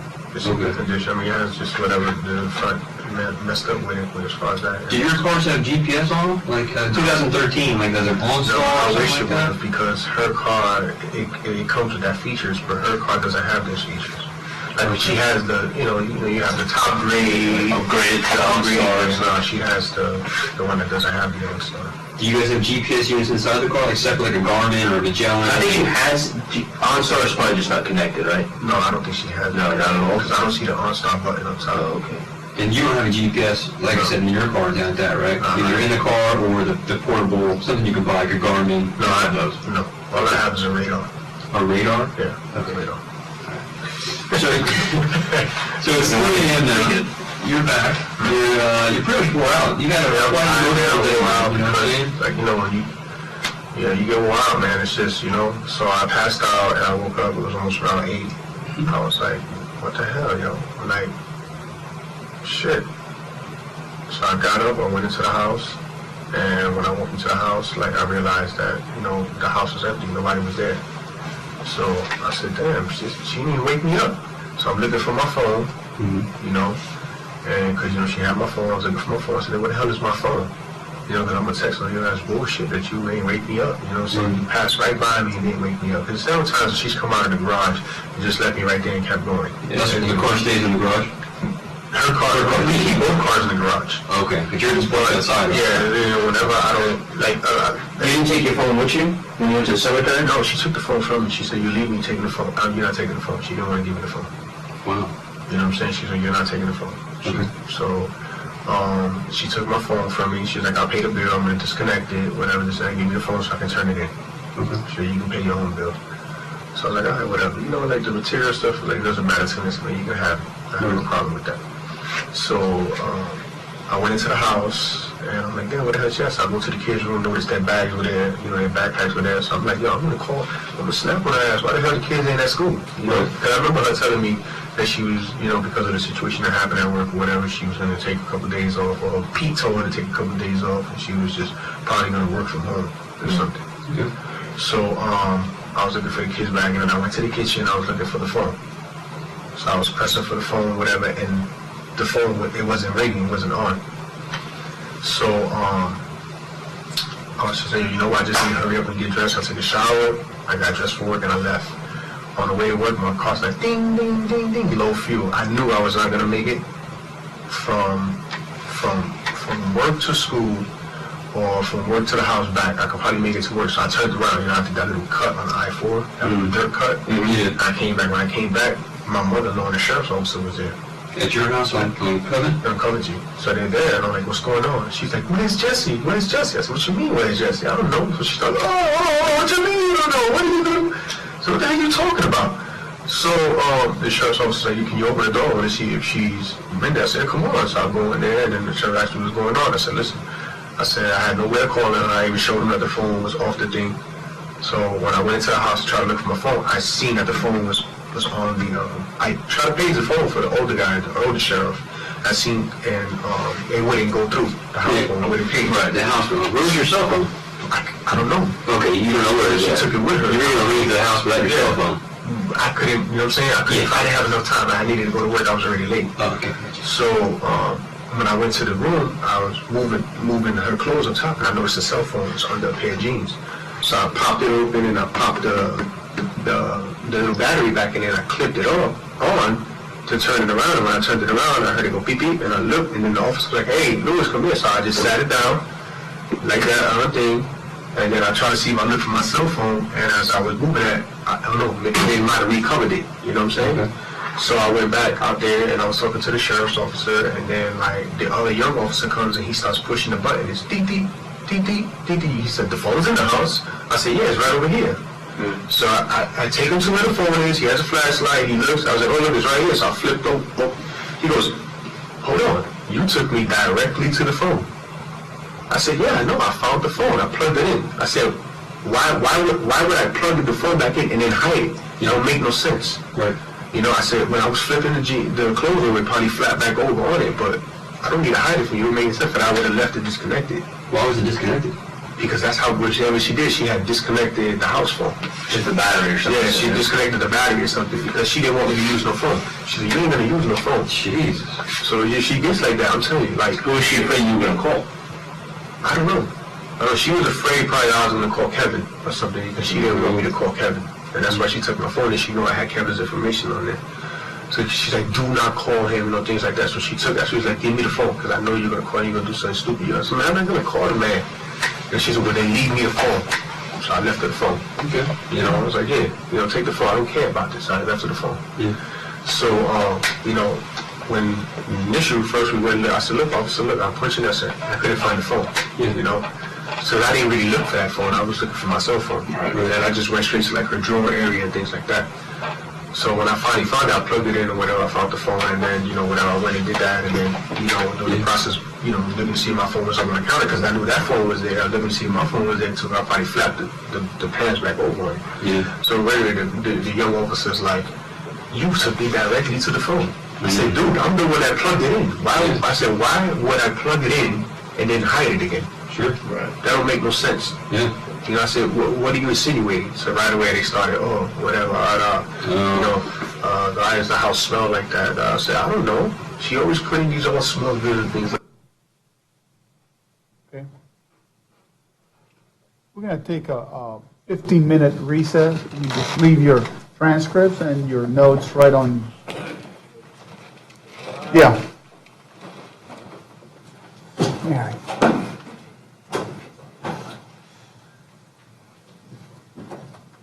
Come here.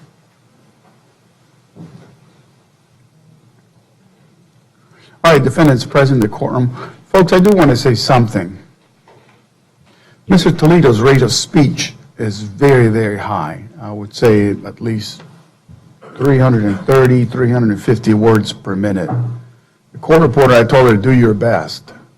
because I think the transcript is pretty good, but it's almost impossible to follow him because he's speaking so fast.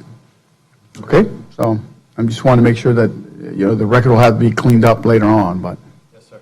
I know it's a requirement that she takes it down.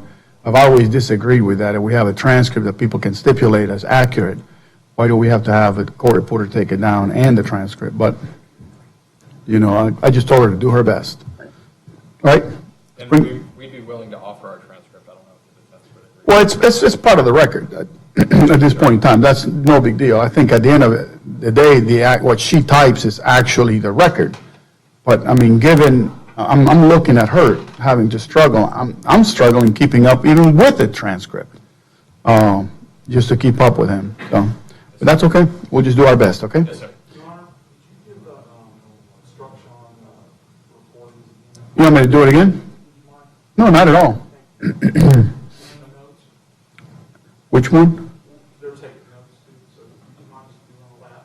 This is a good time to maybe do it. Okay. Or you can do the notes later. I just want them all given again, if you don't mind. But If you don't mind, let me finish. How much more do we have of this? We have about an hour and a half, hour and 20 minutes on this tape, and then this afternoon we're going to have about 2.5 hours. So, 3 hours. 3 hours. so we're going to stop close to lunch? Yes, sir. You got a place where we're going to stop? It'll end right about lunchtime. Okay. And then this afternoon we've got about 3 hours. Let me just give these instructions this afternoon. I'll do it again. Okay? All right. Bring the jury in.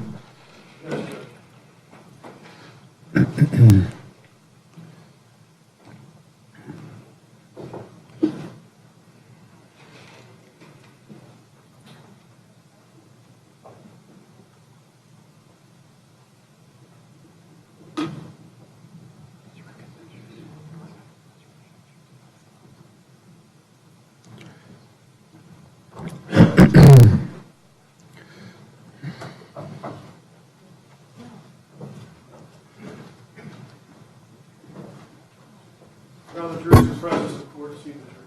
All right, thank you. Everyone may be seated.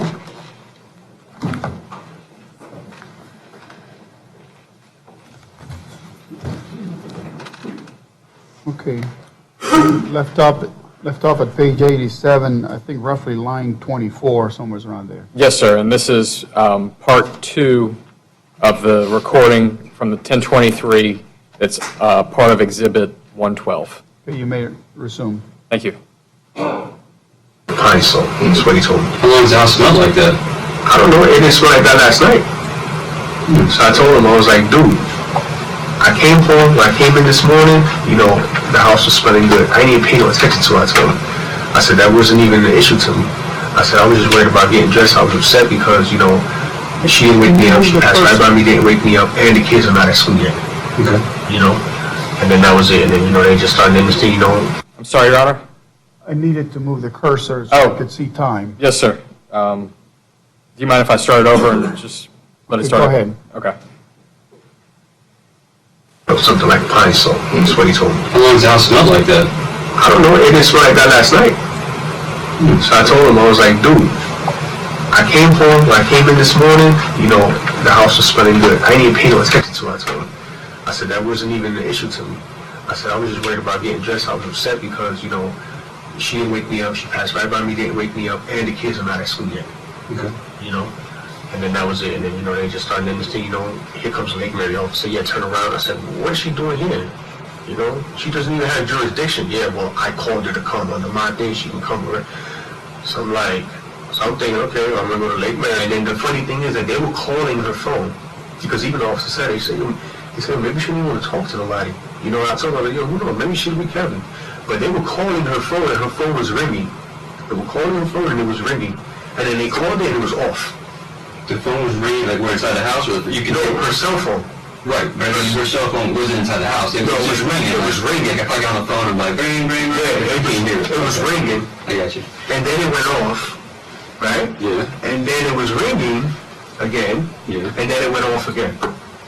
So that don't make no sense. I told him, I said, and then the officer's like, yeah, maybe she don't want to be bothered. I said, yeah, she be ignoring her mom's calls all the damn time, I told him that. If the phone is on, like if I go to that Sprint.com, whatever you were talking about, and the phone was on, will it show missed calls?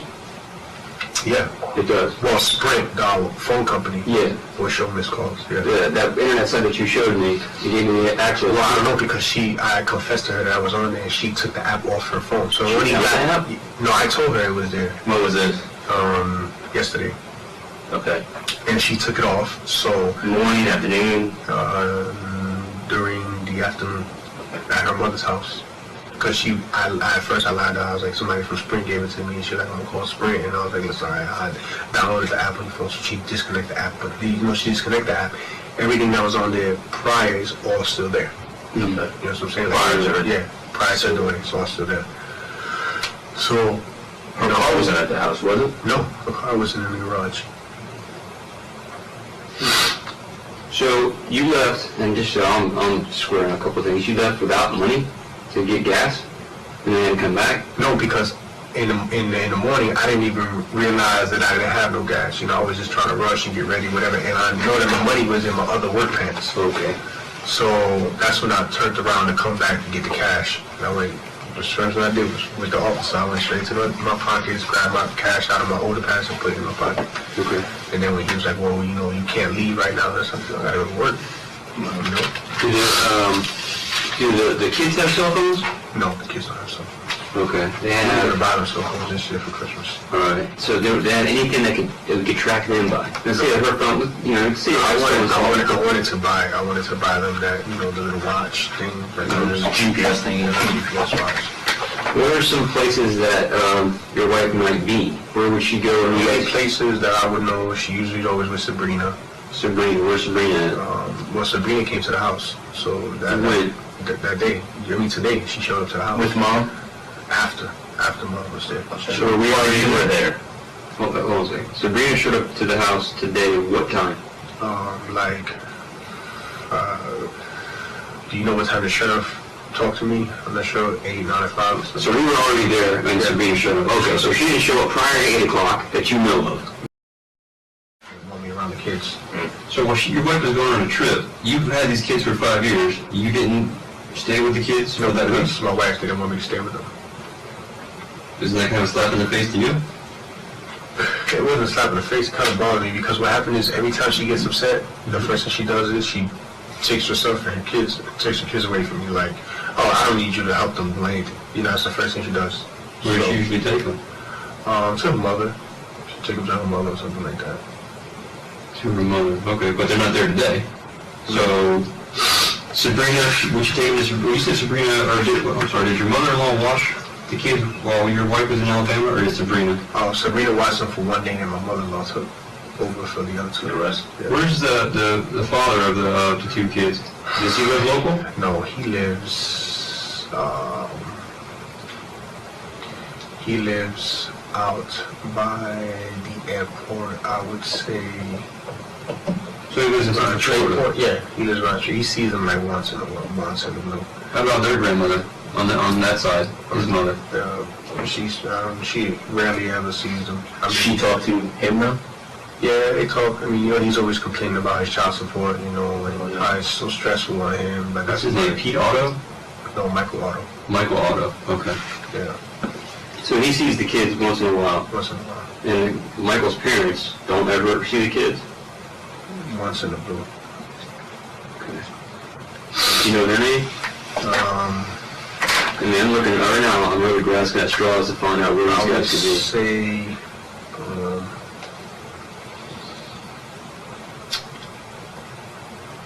I know, well, his mom's name is Diane, because there's Grandma Diane and Grandma Jean. That's how we talk to the kids. Diane Otto. I don't know if her last name is Otto, but... Now, what hotel was your wife supposed to meet this guy at? Because maybe she made arrangements and then she went to the hotel and was laying down there. Ultimate, which part of what? You know the name of the hotel? So it was a $36 one. Whichever one, probably the ones you get off the exit to the right, Days Inn or something, whichever one, Holiday. $36 hotel in Altamont. And was the arrangement for today? Supposed to be for today? It was, no, for yesterday. Yesterday. For yesterday, but then they were moving into Saturday And this is with? with Kevin. They moved it to Saturday. But you don't think she would bring the kids to Kevin too, do you? I wouldn't know. Because Kevin's obviously married. Yeah. That'd probably kind of be awkward. And this is supposed to be by the interstate, you Yeah, think? you see her with the kids, you gotta say, that's my friend. Yeah. You know, and there's nothing to it, so I mean, Do you think this is by the interstate, this hotel? yeah. Because when I looked it up, it was by interstate.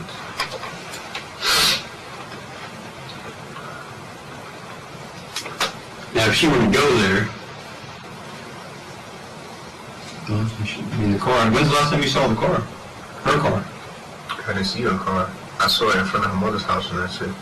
I mean, even when I was home, that she pulled in, all I heard was the garage door open. I didn't see the car, you know, so. I know her car was in the garage, that's for sure. Now, is this when you were in the garage, in the car sleeping, in your car? Yeah, when I was in my car, you know, her car had to be in the garage, or if she was even there.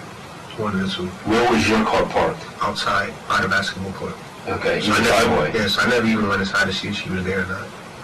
I can't even confirm 100% she was in the house. When you went in the house this morning, was the house locked? Yeah, it was locked. How'd you get in? With the key? Front door, or? Yes. Okay. House was locked. You went in with the key. And did it look like anyone, I mean, right now I'm telling you, I'm grasping at anything. Did it look like anything was out of place? Did somebody, No, it didn't look out of place at all. Everything looked like the way I left it. the kids' school stuff was ready to go? Was there lunches on the table? I mean, No, there was the only thing I noticed was that on top of the kitchen counter, there was a bottle popped open with like Advil or something like that, Motrin, because she gets headaches. Okay. Do you know what was it just an empty bottle? Or? No, it was used, but it was just popped open, like, you know, it was just like left right there. Were the kids' beds made? Like they got up and went someplace? Or It just looked like they was, because I make everybody's beds anyway. Okay. So, you know, usually like it's like they got up and This was nothing made, Yeah. no beds made.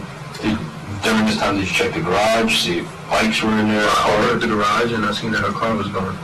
So, Okay. So the beds were kind of where they're supposed to be.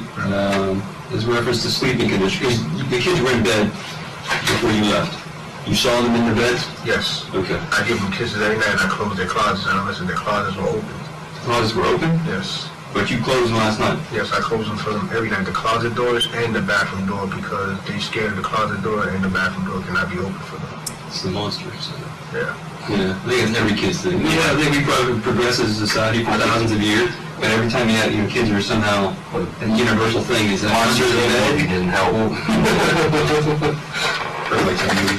So, Pretty good. both the kids' closets were open. They have separate rooms. Yes, they have both got separate rooms. And the bathroom door was open. The bathroom door was open, so. And usually it's closed. I mean, it's closed. Yes, I mean, if it was open, it's because they went and used the bathroom. So that's pretty odd that they're open. Okay. Do you guys ready to close out for the next day for school? How does that work? Yes.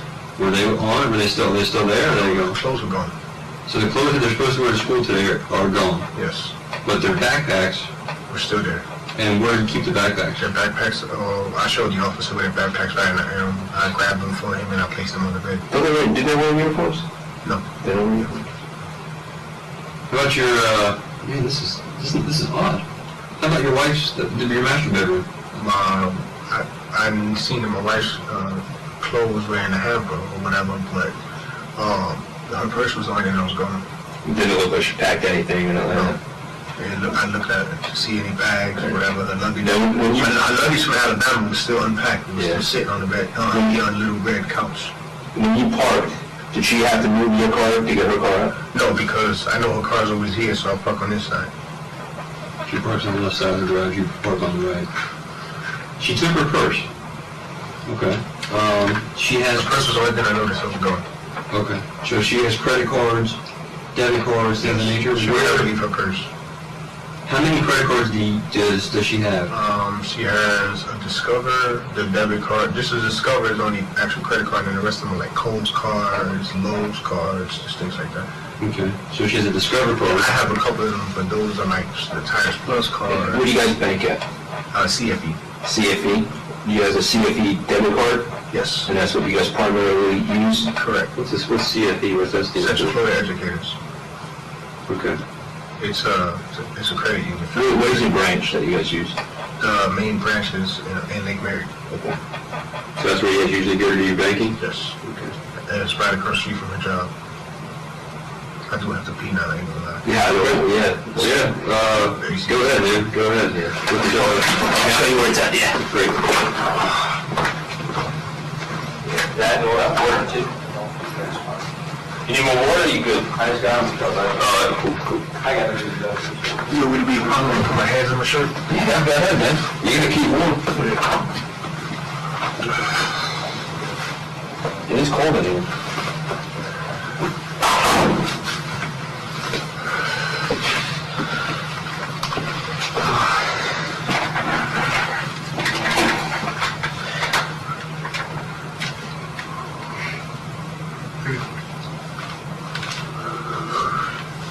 This dude, man, you gotta see him, Kurt. Yeah. Piece of shit, man. Real piece of shit. You sound like it. What you're saying, definitely sneaky. That's for sure.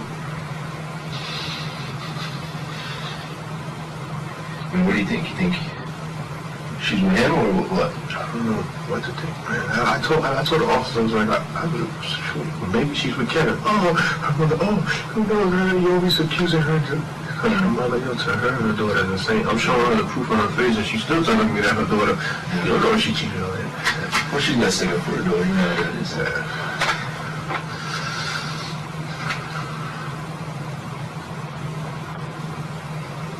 I'm surprised you told her about the tractor, though.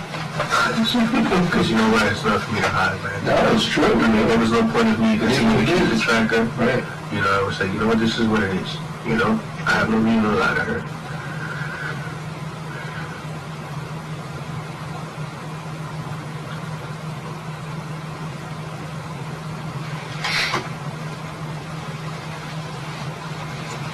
You know, one of her biggest problems with me was, the Instagram. She liked the Instagram. Right. You know, Sharing the photos and shit. well, because I have my Instagram and she would like it. Mm-hmm. You know, but like I told her, so, you have your Facebook, you have your stuff, so. And you got yours, you don't have one anymore? You don't even have a fake one? Yeah. Yeah, I figured you did. What do you have that one under? The true semi. Yeah. Yeah, same thing as my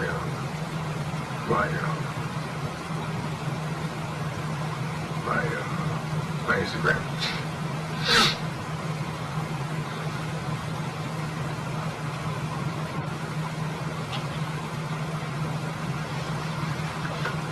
Plus, I always do that to keep ahead, see what's going on that way.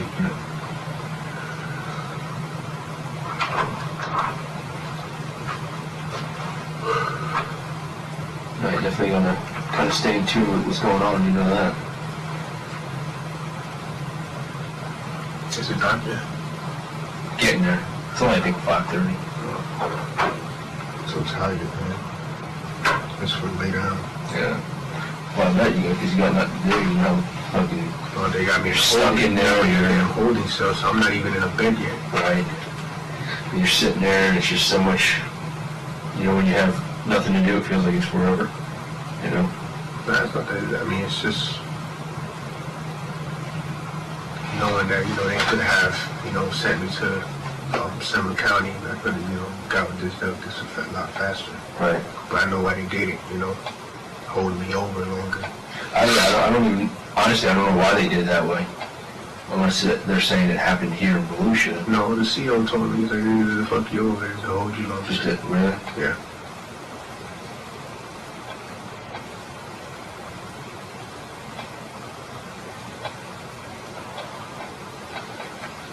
You think the kid went to school today, or? Yeah. You think the kid went to school today? My mother-in-law said that they did it. Yeah. She said she checked the school and they wasn't at school.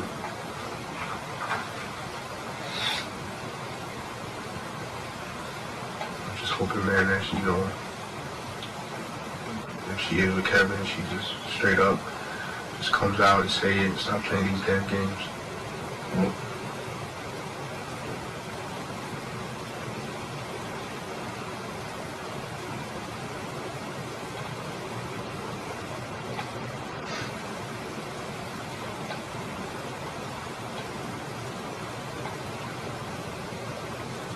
Is there any other ideas you think she could have went or something like that? I'm just so glad that she's right. Everything is just, Why wouldn't she? What do you think she went, or what do you think she did? What do you think? I mean, you know her the best. You've been with her for a long I time. don't know, man. You know, I don't know. I mean, I'm not out there to find out, you know, what's going on. I can't talk to nobody, so, Right. you know. I even called the house from the jail. Did you? Yeah. It's like, baby, are you home yet? And nobody picked up. But I don't have no numbers. I can't call nobody. I don't have nobody to call. Yeah. Completely, That's what sucks about cell phones. completely separated from society. Yeah. You get so used to just hitting send. You know, you don't have to dial a number anymore. Yeah. I remember it. I mean, has she ever just left before? Yeah, she's left, you know, sometimes she's left and, you know, didn't talk to me for a week. Right. Where would she go to her mom's? I don't know, she wouldn't tell me. She would be like, none of your business.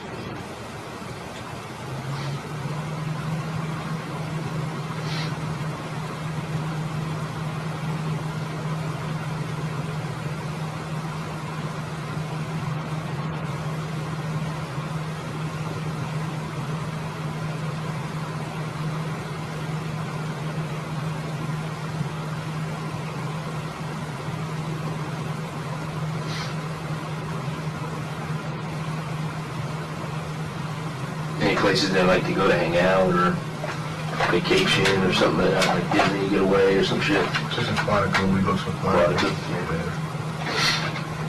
You don't think she'd just bounce though and go there and not tell anybody though, right? No, it's not like she wouldn't do this, things like that. Right.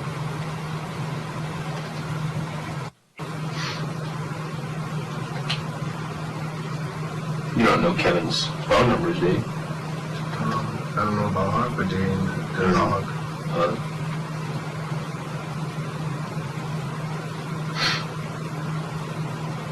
When was the last time you talked to Kevin? Yesterday. Was it yesterday? When all the shit during the day?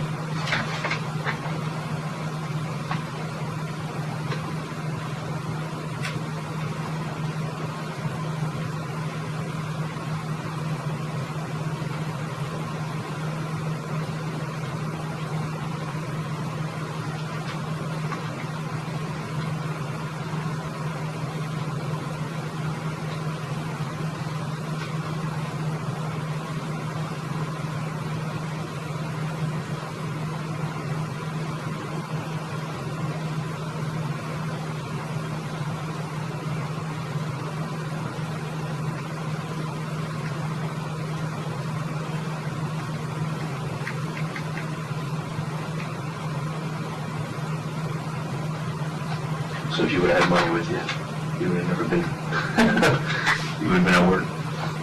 No, I didn't get my job. Yeah, if they knew about it, yeah.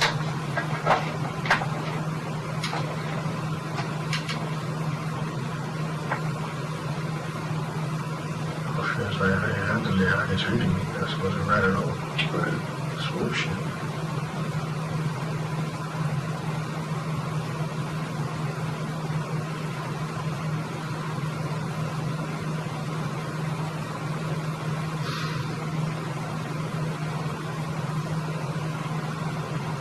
Do you have any other family or something around town? Kept my keys, so I can't go back to the house. Like, what? What am I supposed to do? Right. Get out. All your shit's there, right? Huh? All your shit's there. Everything.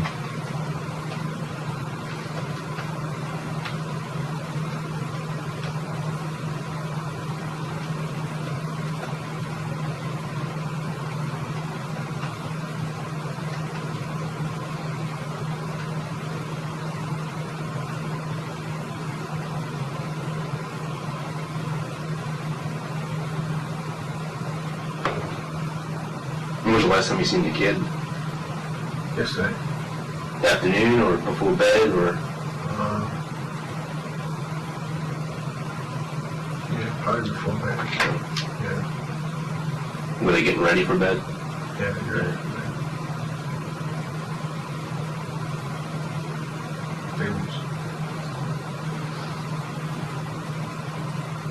Yeah, you've been with them 5, going on 6 years? Yeah, since they was 2 and 3, or 3 and 4 ones. Yeah. Dedicate my life to those kids, man. Yeah. You don't want to go to McDonald's.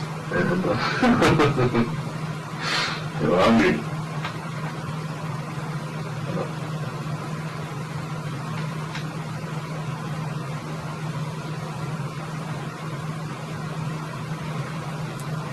I just wonder where else they could go.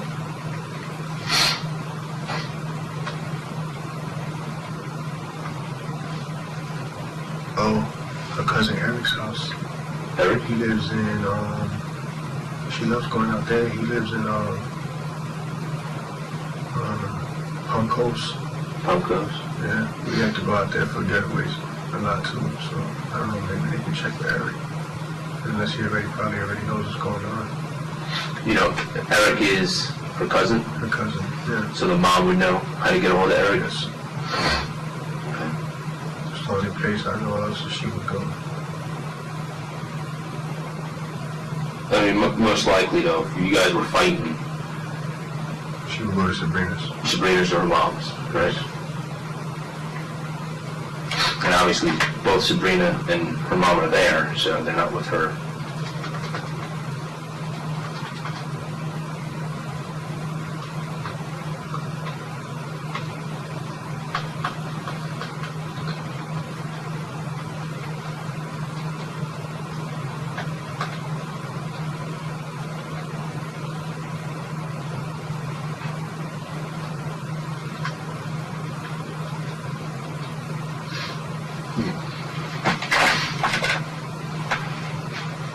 It's getting colder here.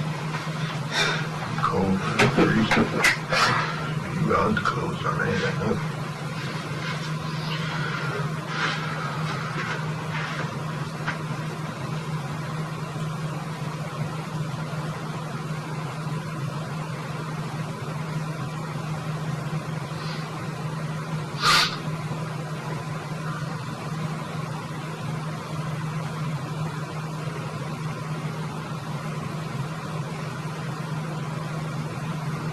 You hungry or anything? I see we got some food or something. I'm starving, man.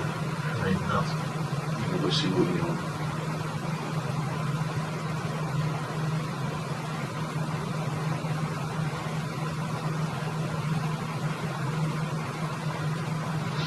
Anything you won't eat? I eat anything. That's what I'm talking about. All right, let me see what I can find.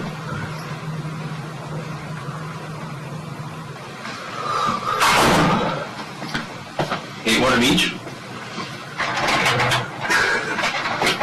He's finishing up and he's going to come a couple more questions to get you out of here and get it going. Are you able to pull up the SMS tracker?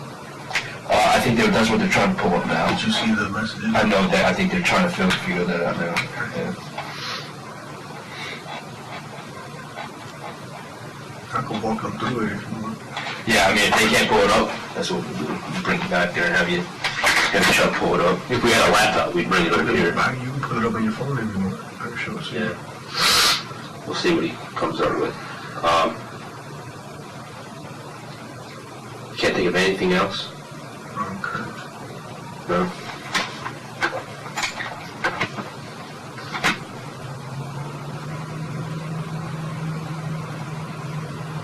Anything else that may be happening that I'm forgetting to tell, or? Nah. I'm trying to think. I mean, I know we were pretty fast, you know, skip from years to now, you know. Right. I'm just really tired too, so man, I'm not really thinking straight right now. Right. So I'm worried about them being okay. So, I bet.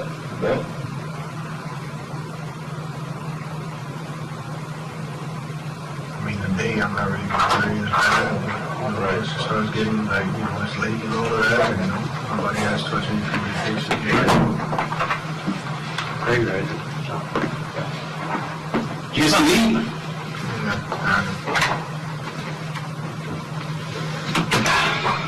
So we're looking for other places where she might be. I took a little bit of time there because I was trying to figure out what her Discover card account number would be or CFE debit card would be. Do you happen to know that? You don't know those numbers off the top of your head, do you? Do you have it? It's on the fridge in the house. Okay. You don't have your account's tied to her account. No, we just put everything there. In one, it's one account, right?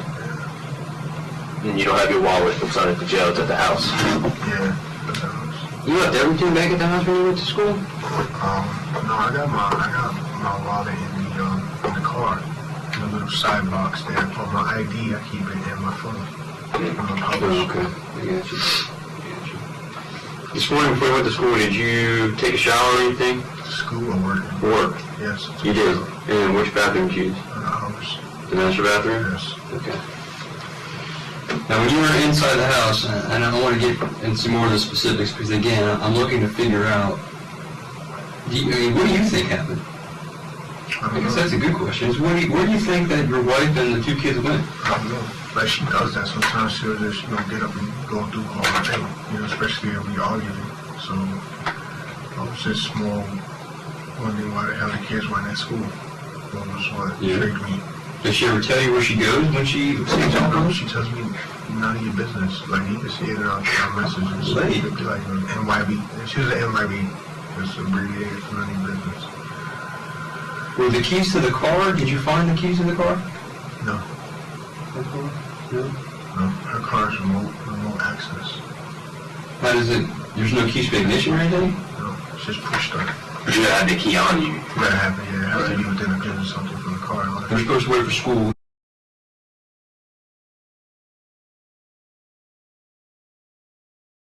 So I'm dealing with the kids. Okay. All right. But you know that the clothes that were supposedly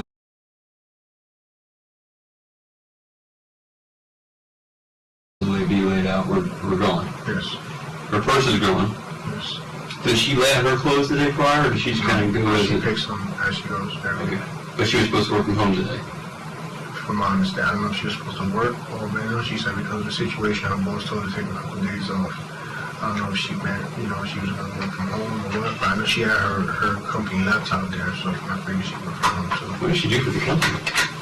She's HR coordinator. And the laptop was at the house. Yeah, at the house. So she didn't go to work. In a black bag. Okay. In the bedroom? Yes, a Dell. It's like a Dell. Okay. Her phone was gone? She keeps her phone in her purse all the time, so. Go on. And they're not being the places that we talked about.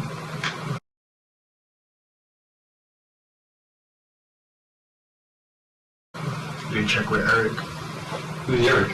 I told her. He's a cousin in Palm Eric, Coast. he lives in Palm Coast. Eric in Palm Coast? Do you happen to know his phone number? No. Mom will know it. Mom knows, Ms. Perez knows it? What's Eric's last name? Galarza. But he said she hasn't seen him in a while. Yeah, but we can go out there. That's how long we gotta wait. Yes. Yeah, that's right on off the intercoast too, so. Would she ever leave without her car unless they ask someone to pick her up? No, she's not when she goes. She's done that before with her mother. With her mother. Yeah, Sabrina go to the gym or something. But Okay. she would sometimes like drop her car off.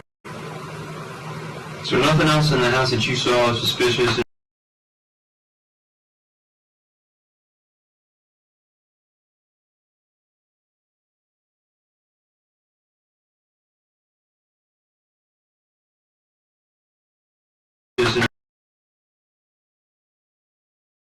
Kind of blood or disturbance, like a robbery, like a kidnapping, something like that? Like nothing. Nothing was. I mean, the dishes were there. I do the dishes anyway, but so. Okay. Sounds like you do quite a bit for that household. I do everything. I do all the laundry. That's why the laundry wasn't done. It was on the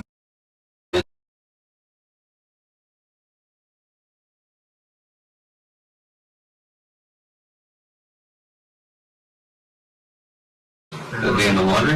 in the room. Yeah, the shirt is on top of the washer, and my parents were in the corner. Corner of what? Of my side of the bed, on top of my school bag. Okay. What kind of color shirt was it? It was like a pinstripe, black, blue, and gray. and I had on like some dark gray pants. Dark gray pants? And that's what you changed out of to go to the shower to go to work? Correct. And then I changed into what you guys arrested me with. How long were you in the house?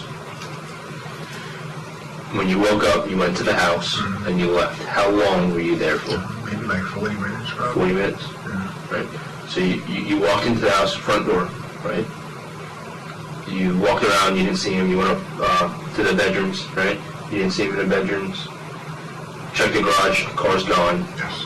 You started looking for her phone, your phone, My phone. the house phone too? Yeah, the house phone too. Okay. Just, if I miss anything, let me know. You said, oh, they're not here, so you change, or you get your clothes, you take a shower in the master bathroom, you hop in your car, you go out the front door or out the garage door? I went out the garage. What I did was I jumped over the sensor. Okay. Locked. Okay. Locked it. From the inside? Yes.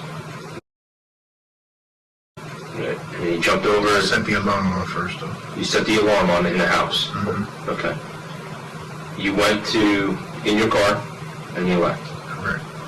When you left, did you see any neighbors? Did you talk to anybody just to see if maybe they seen her or they talked to her? No, I never asked him that because I just figured, she just, Right. do her thing. And then you went to work. You realized you forgot I didn't, think anything or anything. I got there and had a month there with the sheriff. Right. Well, that was after, though. Yeah, it was after. So you left. I wouldn't leave in the morning and think anything because there's times where I've, slept in the driveway and she just, rolled out, drove off to leave, But I mean, last night you guys kind of got into a heated argument. Well, it's been even with heat arguments before. Okay. Right. It's not a new pattern for her, Right. to just, Okay. if she don't want to talk to me, she don't talk to me. Right. Right. I just let her come around. No, I can be stubborn, and I don't raise my temper. That I'm a deep baritone voice. Right. So if I kind of raise it a little bit, it can be it can be sort of intimidating. Right. All right. So you left. You realized you have no cash on you. You turn around. No, I didn't turn around until the light came on. Right. And you cut across on I-4, came back, and the deputies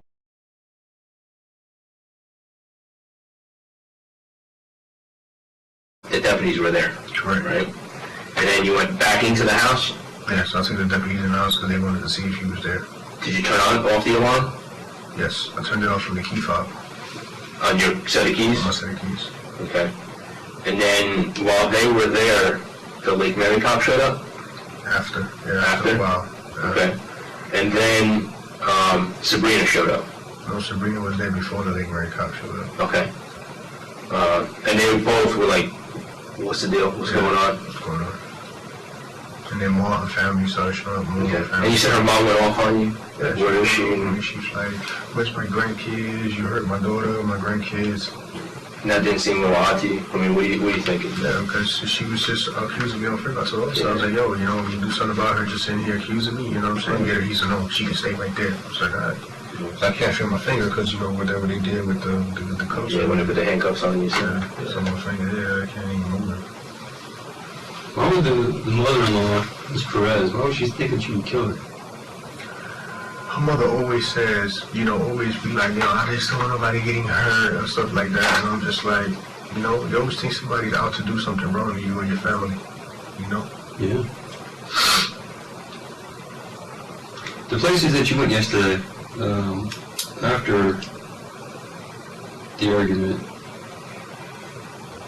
is there any place that, can be verified? You know what I'm saying? I don't want to, I just want to make sure, because I want to make sure you're good as far as your stories and everything. I just drove to the cemetery, you know what I'm saying? Did you stop at any convenience stores? Did you get gas? Well, not gas, because you can get one.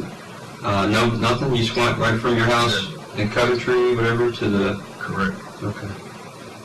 I'm trying to think. You talk to anybody else? Call anybody else? I Text have my anybody phone. else? I have my phone. She had it. That's true. And what you found this morning? No, that was That was the a house phone. House phone. Because you still know where your phone's at. I don't know where my phone is still. I wish I would have known. I would have been able to get some numbers to call, so we knew what And it was bullshit what they did to me this morning. And that's why, like, I really didn't even want to talk to them, because obviously how they were treating me. They were already treating me like a suspect, you know? Right. You know, I'm like, yo, how can this be a missing person? She hasn't even been gone in a couple hours, you know? Right. Her phone's ringing, and then it's going off, and then it rings again, and it goes back off. Like, obviously somebody's turning it on and off. You know, it ain't doing it by itself. Right. You know, maybe she don't want to talk to her. Yeah, maybe. It's a very good possibility. So, Do you ever drive your wife's car? yeah. When was the last time you drove it?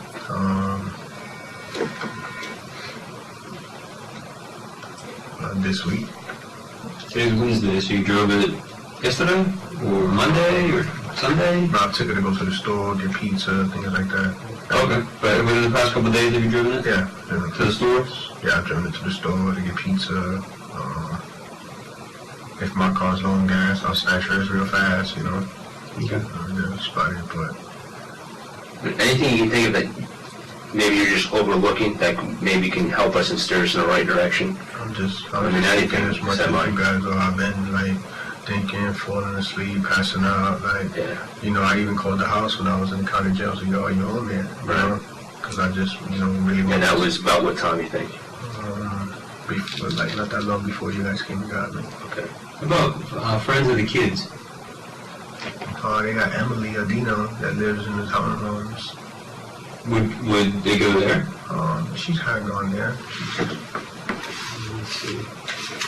Emily and Dino? Are they brother and sister? Adino. Emily. Oh, Emily and that's her last name is Andino? Adino, yeah. Is she friends with the mom as well? Yeah, her mom's name is Elaine. Elaine? We live in the retreat at Twin Lakes with Trayvon. Right. Shoot. Retreat. Her daughter and our daughter have been in the same grade since kindergarten. But, I mean, you know how tight she is with her mom. Why would she go somewhere and not tell her mom? That's the thing is, you know, I mean, that's the thing that Frank does. she is not as tight as you guys think with her mom. No. So that's how You went with what you mean too, though? I mean, Sabrina. That was Sabrina. I mean, So to us, it heightens our awareness because. But the thing is like, that, you know, she doesn't, my wife is not the type to tell everybody her every move. You know, she'd probably say, hey, you know, I'm heading this way, or I did this earlier. Like, she'll come home and she'll tell me everything she did. She's like, oh. Yeah, but you would think by now. Yeah, by now. Somebody would have heard Somebody something. heard from her by now that something's up. And they haven't, that's why we're here, you know? We would be talking to you on it. Exactly. Right. Well, her sister Emily. I mean, is she like fell out with her? I've been getting along lately. Yeah. Where's Emily living at? In Altamont Springs, right across from where she was supposed to get her hotel room at. What's Emily's last name? Suarez. You haven't heard her phone number off the top of your head? Not anybody's number. And if, let's say that your wife was with her sister, you think your mother-in-law would call? Or She she called her daughter. Do you know did the mom say anything when you guys were at the house together that was talking to Emily? Well, I know she called Emily because she was calling everybody that she could in front of her house. Or even her son, her brother showed up, her uncle showed up, her uncle's son showed up, her ex-husband showed up. I mean, well, her husband, soon-to-be ex-husband, showed up. Whose husband? Her mother's. Oh, okay.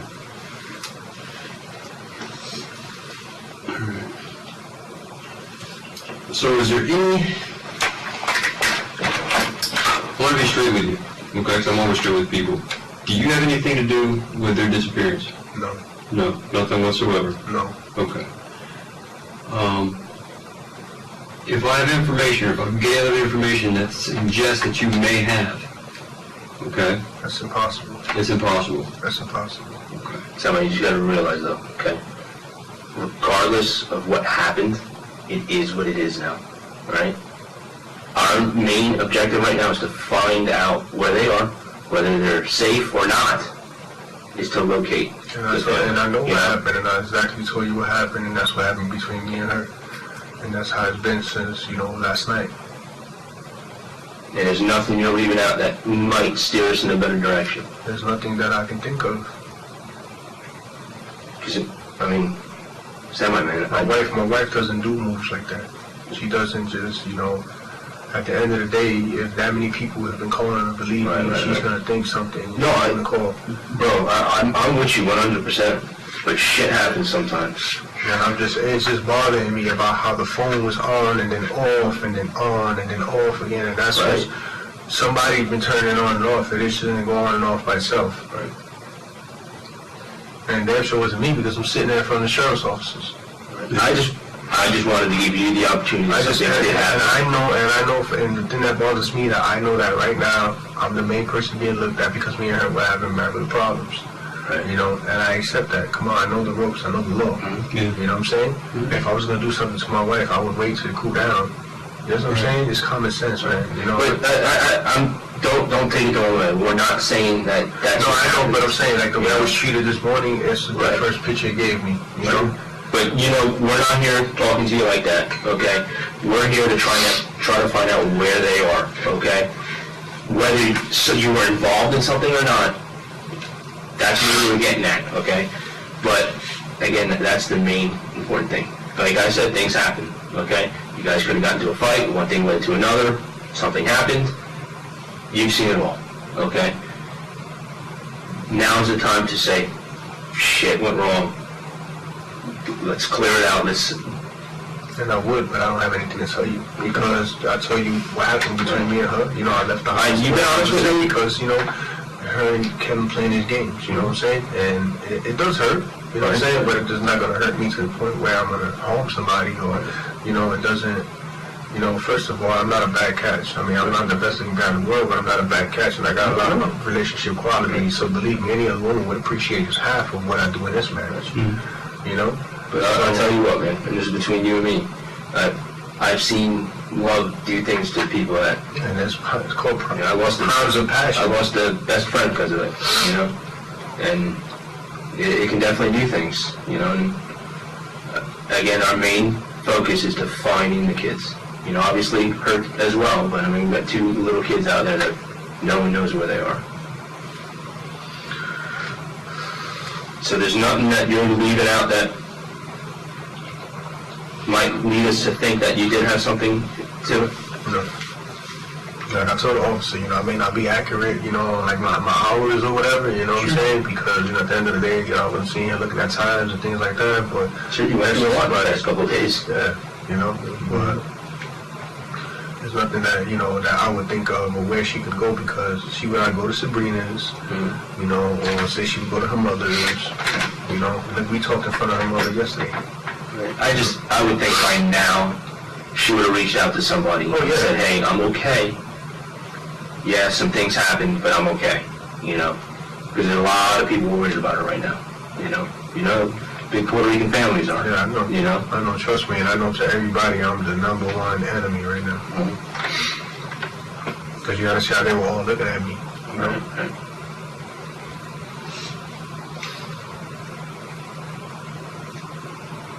I know this is gonna get big. This is gonna get real ugly. Well, hopefully they turn up. Hopefully they just went out for a long call ride. That's why I called. I was like, listen, babe, are you home yet? You know what I'm saying? Because I want to let you know, listen, I'm here. Try to do whatever you can do to help me out. It's simple. Now, last night, was it physical at all? No physical. At all? No physical. Where'd you get the lip, the eye, the nose? The lip and the eye? Yeah. Oh, this happened from my glasses, and the lip is just me. Like that. I mean, if it was physical, I chew my insides. The only time that she grabbed me was at the job. Yeah. That was it. But as far as that, I chew lip. I'm like that. I'm always going like this. I'm just making sure we cross over our T's. I'm an inside biter. Yeah. I always had that. You marks on your hands, your arms, or anything defensive, anything like that, right? Yes. Okay.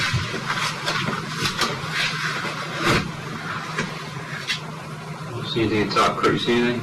No. These are all old, yes, these are all old scars. I don't have anything. Nothing on the stomach or anything? No.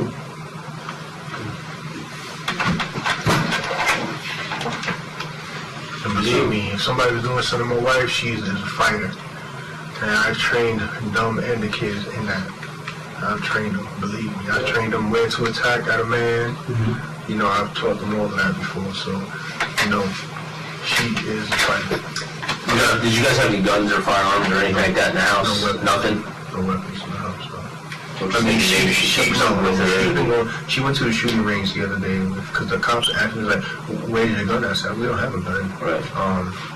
He said, why is there shooting darts? I said, because she went to Jackie and Larry Webb, which is her Jackie and Larry was her best friends. Jackie and Larry?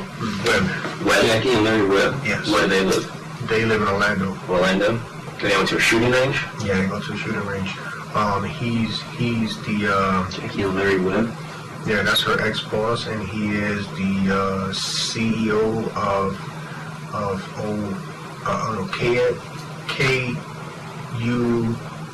KUC, Kissimmee Utility Company. So. Okay, what?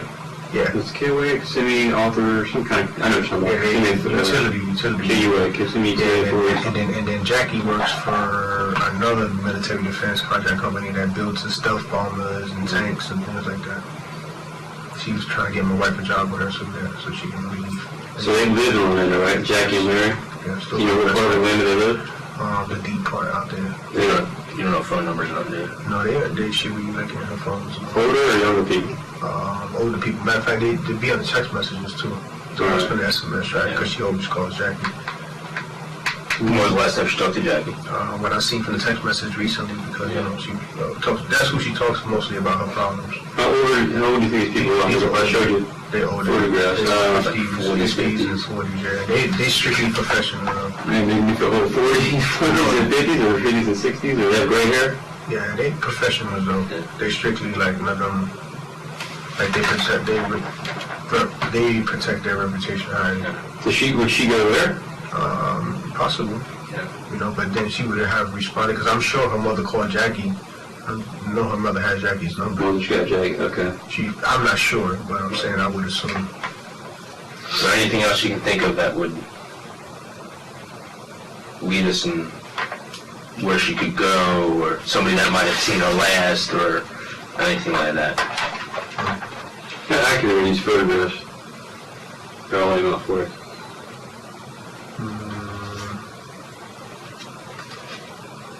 That one is up to date, and that one's up to date. These, my wife looks like that, but this is recently. She just got that bike for her birthday, and that was. When was her birthday? October 8th. And he just.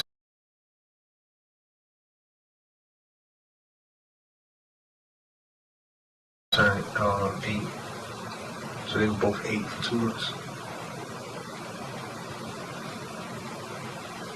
Who's that? There are two girls in that picture? No, that's him and her. Oh, okay. That's upside down. It's hard to see. Can I get a copy of that? Can you get copies of it? Yeah. We'll see what we can do.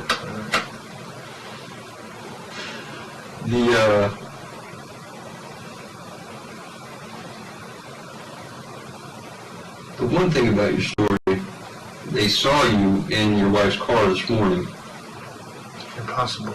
and that you dropped it off in Seminole County,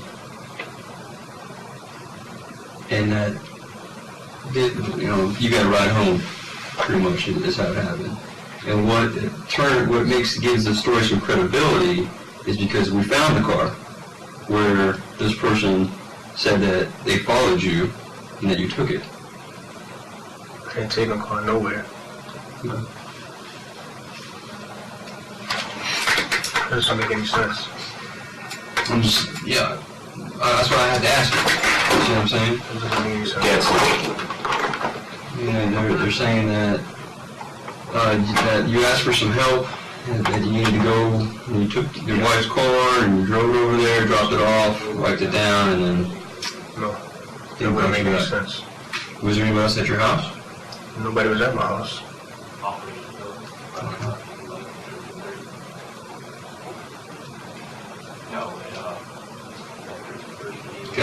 That's damaging.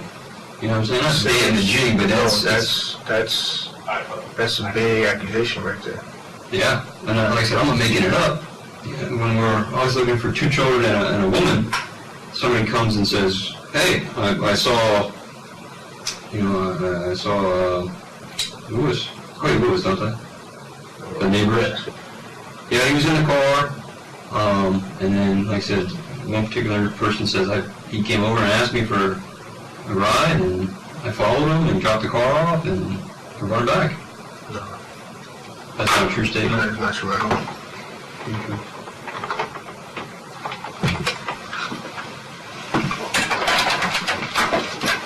Like Kurt was saying, sometimes people do things, and you sometimes, you just don't know.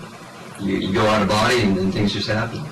So if you might have gotten angry and snapped, per se, then... There's nothing that can push me to snap to hurt my family or do anything to my family. And so like I was telling you, what he told you, okay, was the reason why I was trying to get to, okay, if there's anything you're leaving out, let us know, right? Because there's no reason for this person to come forward and lie, okay, reference to that part of it, right? I wanted to give you the opportunity to come forward and say, well, yes, this happened or it didn't happen, whatever. Because trust me, I'll be the first person to tell you that shit happens, okay? I've been there in my life, right? Like I said, I lost a friend because of it, right? And I tell you right now, there's no way I would have ever thought that would have ever happened, okay? And he was a cop, and I would never think a cop would do that, and he did it. And I lost him as well as his girl, right? And so I know that when you get so hot in reference to a relationship, okay, that you can do things that you would never ever normally do, right? And I'm not judging you. That's why we're not here. We're here to find them. Whatever happened to them, that's what we're here for, okay? And I couldn't express to you how important it would be that if something did happen, how important it is now to say, I fucked up, this is what it's at, for the long run. You know what I'm saying? Dude, I'm not telling you that you did something, okay? But if something happened, we need to know about it now. And you need to look at it. I know you're a religious person, okay? But this is something that needs to come out now. You've been through a lot of shit in your life. I know you have. Okay? This, if we can't find them, which it's starting to look that way, okay? They haven't been in contact with somebody for over 8, 12 hours now. It's not looking good, okay? Hopefully they're okay. But right now, you're the one with the answers, okay? And if you had something to do with it, you can lead us in the right way. You know that it is extremely important to tell us right now, okay? I can't express to you how important that is. You know what I'm saying? I wouldn't know.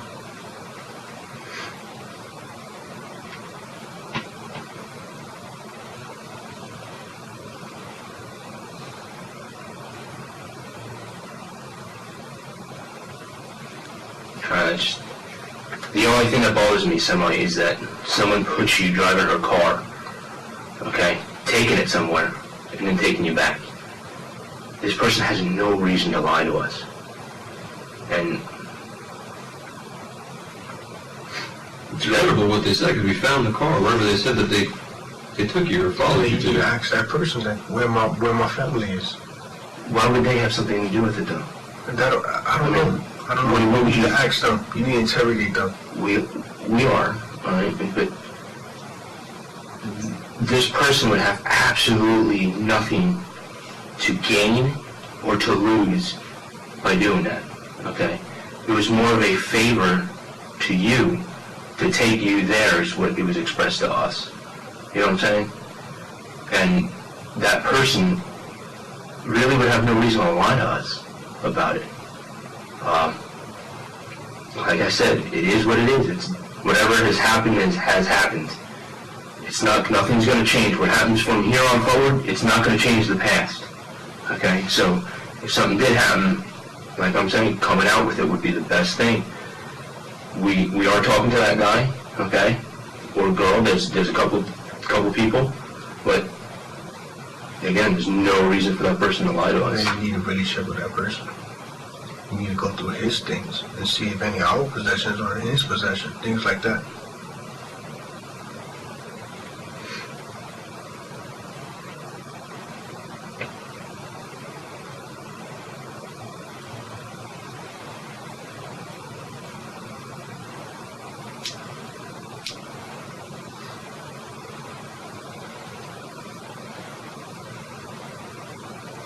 Anything else you can think of that would lead us in that direction? Who is this person? Well, there's a couple people that saw you. There's a couple of people that put you at the house at the time you said you were there.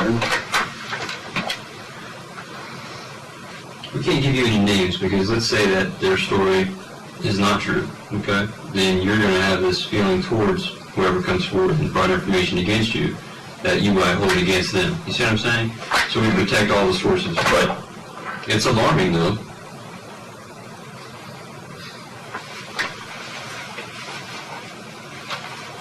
Do you think they'd find anything at that house? Probably. What are they going to find? I don't know. Check. Well, yeah, they're going to check. I just didn't know if there was anything in particular that you think they might find, or... I don't know. Check.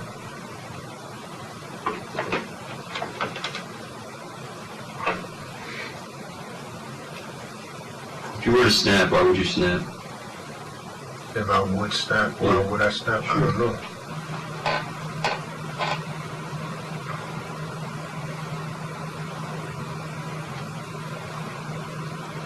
What would you do without... I mean, your feelings for your wife, are they as strong as they are for those kids? Yes.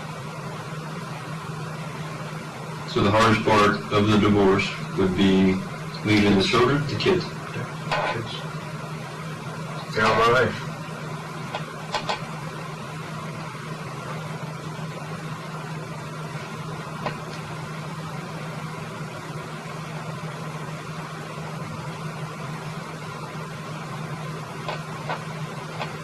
I hope we find them. I hope we find them alive.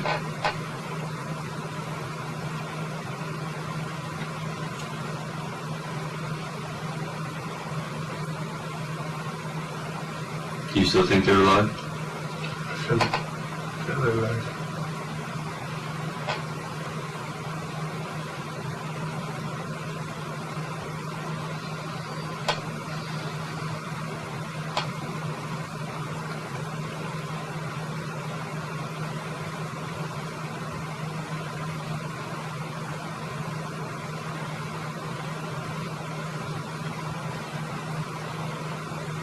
Is there anything missing, like special toys, stuffed animals?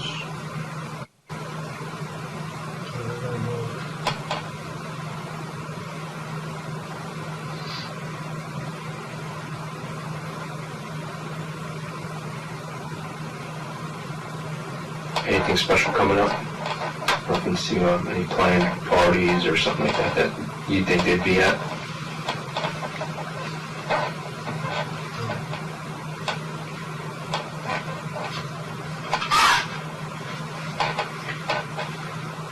Anything they do routinely,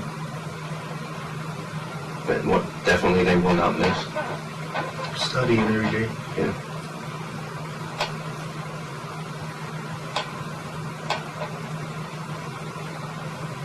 You said they're both pretty smart, good futures ahead of them. Yes. Very bright kids. Especially her.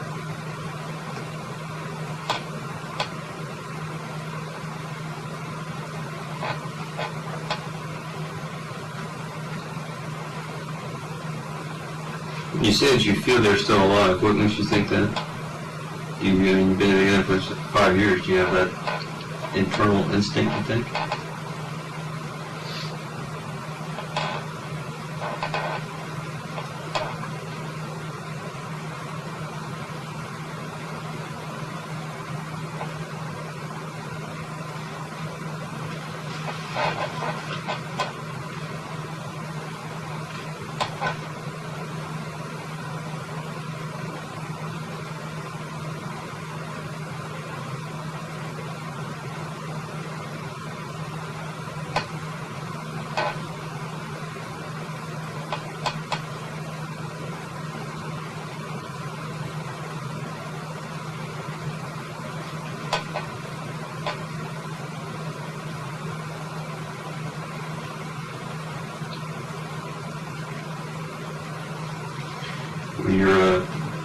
young lady there with she in sports, she a cheerleader. Yes, cheerleader, hot run. Is it still popular season? Yeah. Just ended. Was the team any good? We need to get her into a better team this year. She enjoyed it? Yeah, she loves it. She's good at it.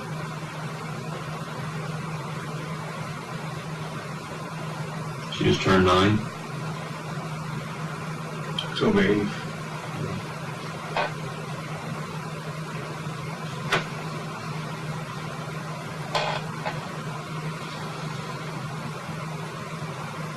How about the boy?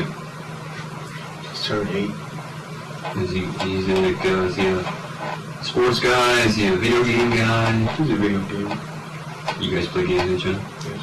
He's better than you? I let him be. You better than me? Yeah. You guys have a good relationship? Yes. You call you dad? No, they don't call me dad, they call me semi. But when they talk to other people, they say that's my dad. It's other people on their dad. It must mean everything. Feel for you.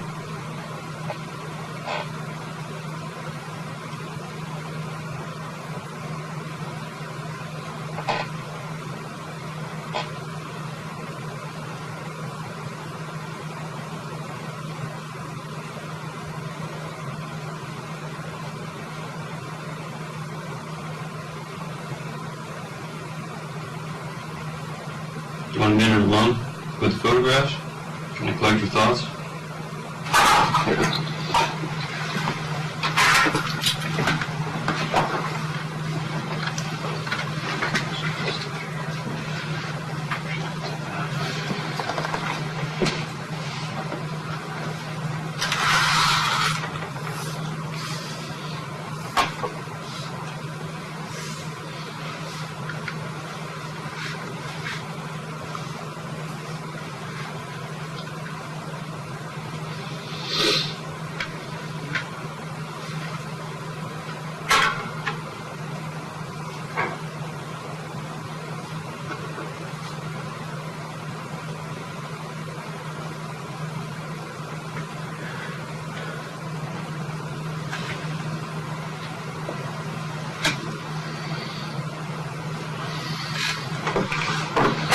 Sorry about that. We're just talking to some people, trying to get some shit together.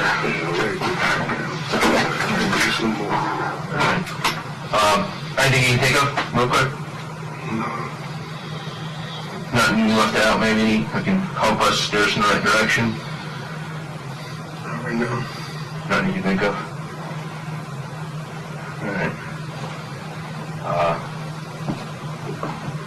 I think he just has one quick question for you. You don't want nothing to eat? We can get you something to eat. No, just tonight, man. Alright. I'm gonna go back, go to sleep. Well, he just got one question for you, then we'll get you back there. Do you recognize this? Yes. What's that? That's my old, well, that's not old, but that's my, Rambo hunting knife. Okay. Is it inside your house? It's supposed to be in my house. Yeah. Okay. When's the last time you saw it? 2 days ago, probably. 2 days ago. Looks like a pretty interesting looking knife. Yeah, it came from Guatemala. Oh, shit. And where does it stay, or where do you keep it in your house? It stays on my nightstand. Nightstand? Okay. Yes. Sometimes in a drawer. Okay. Photograph of it. It's just an interesting... Yeah, that's the case. That's the case for it. Okay. Any particular reason why it wouldn't be in your house? No, it should be. Okay. Have you taken it out of your house lately or anything? No. Keep it in your car? No. No?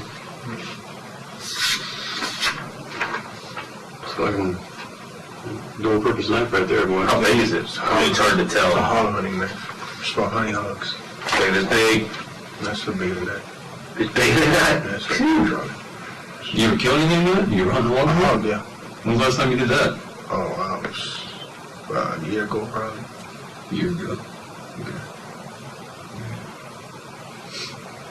One thing I was going to ask you about, and I didn't really expound upon it, was you said that you do most of the house chores, in a sense, right? Sometimes. Yeah. Laundry, stuff like that. Now, how would you, when you clean a house, what would you classify as cleaning? Sweeping, mopping, doing the kitchen, the showers, the toilets, just things like that. Okay. Do you vacuum? Dust? But no, we don't need a dust because we have the little dusters that do it. No dogs or anything in the house? No, we don't have no animals. Mm-hmm. When was the last time you cleaned the house? A week ago, maybe. We do. Now, how would you define cleaning? Top to bottom? Scrub the floors? Scrub the walls? Mm-mm. No? No. Just Pretty clean though. You're pretty anal. as long as that thing's organized, nothing wrong with that. No, nothing at all. But his cleaning's probably a little different than your cleaning. What are you thinking about? I know I gave you some time to look at those photographs. What was wrong with your mind? If you don't mind me asking. Missed it. You missed them?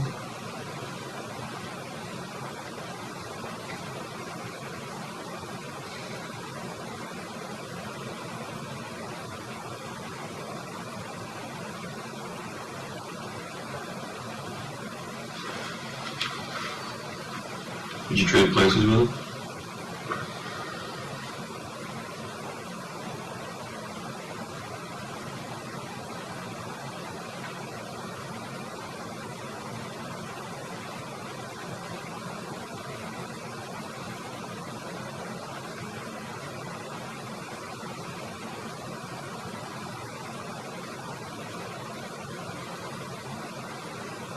Are we going to find him alive?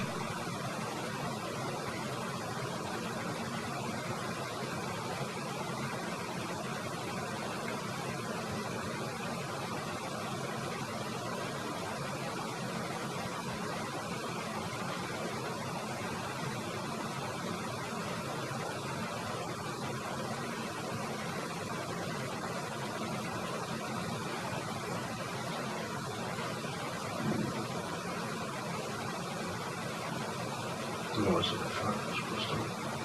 It's okay. I wasn't thinking that.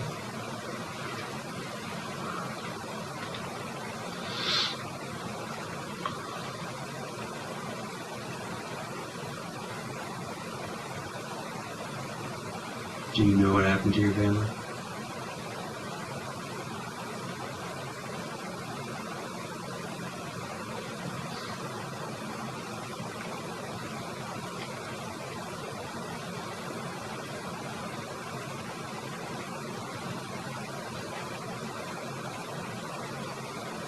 Can't stay up no more, really. Get some rest.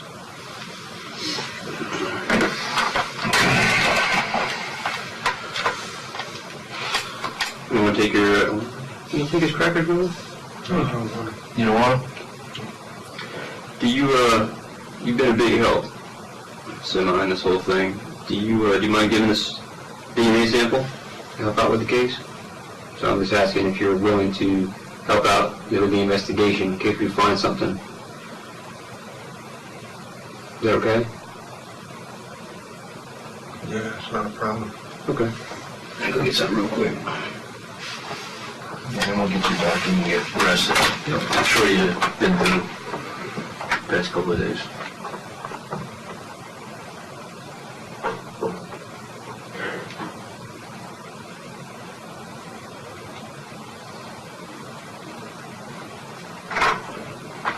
So far, we still haven't heard nothing.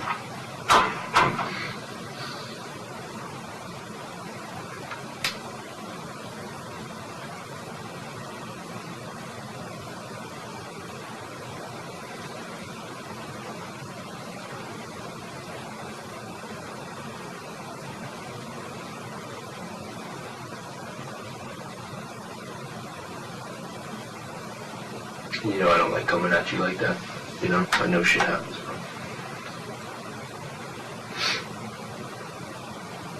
We just want to find her.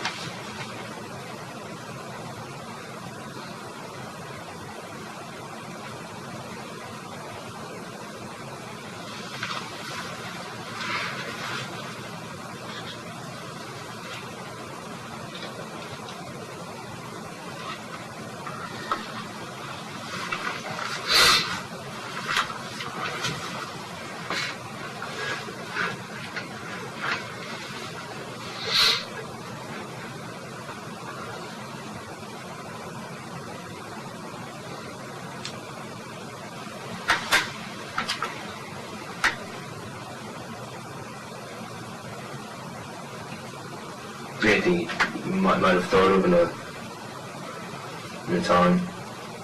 Just tell me to come. I hear you. So I'm cold. I just need to rest, man. Alright, no, cool. I know it ain't even gonna be possible because I gotta go to another homeless cell, so Right. hopefully it'll get me here, real fast. Yeah, we'll get you back, get rested up. You still down to help us out? I mean, when we find out any more information out, come talk to you. Yes.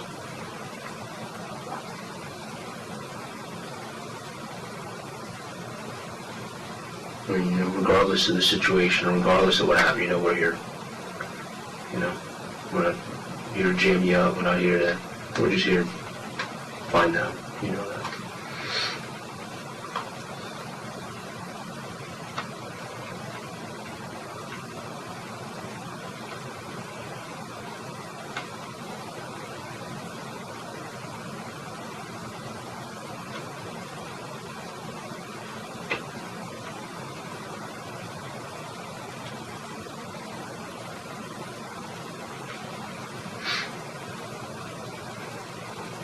The DNA thing will take 2 seconds, no? Yeah, I know. I got us a swap. Yeah, that's easy. We can get you out.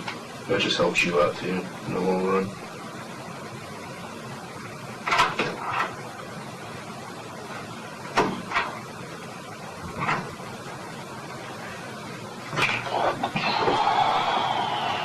That's one more here, man. That's all, bro. I'll tell you. He was knocking on me saying, "Oh, well, you're getting cold." I go, "Yeah, I'm cold." You should go into your kickboxing class, man. Learn some moves from you. Because that shit needs to bulk up. Mostly hand-to-hand combat. Mostly hand-to-hand stuff. You got any military training? Not by the military, but I know a lot of the training tactics. Studied a lot of Aikido too. Yeah. Okay. I'm gonna walk over in front of you, Kurt. You're all super crazy over there. Make sure I put some saliva on my mouth. Well, I'm gonna swab inside your cheek, so it'll come over the, we'll do the right side, or left side first. Alright. Touching? Mm-hmm.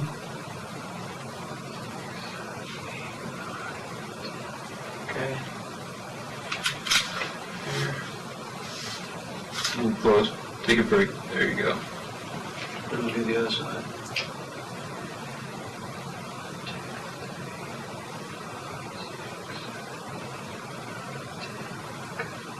There you go.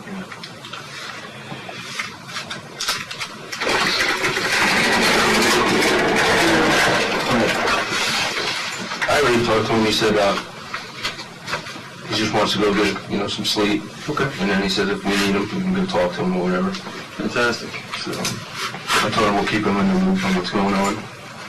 And then, if something pops up and you think of something that might help us, just let a CO know, and they'll be able to get a hold of us.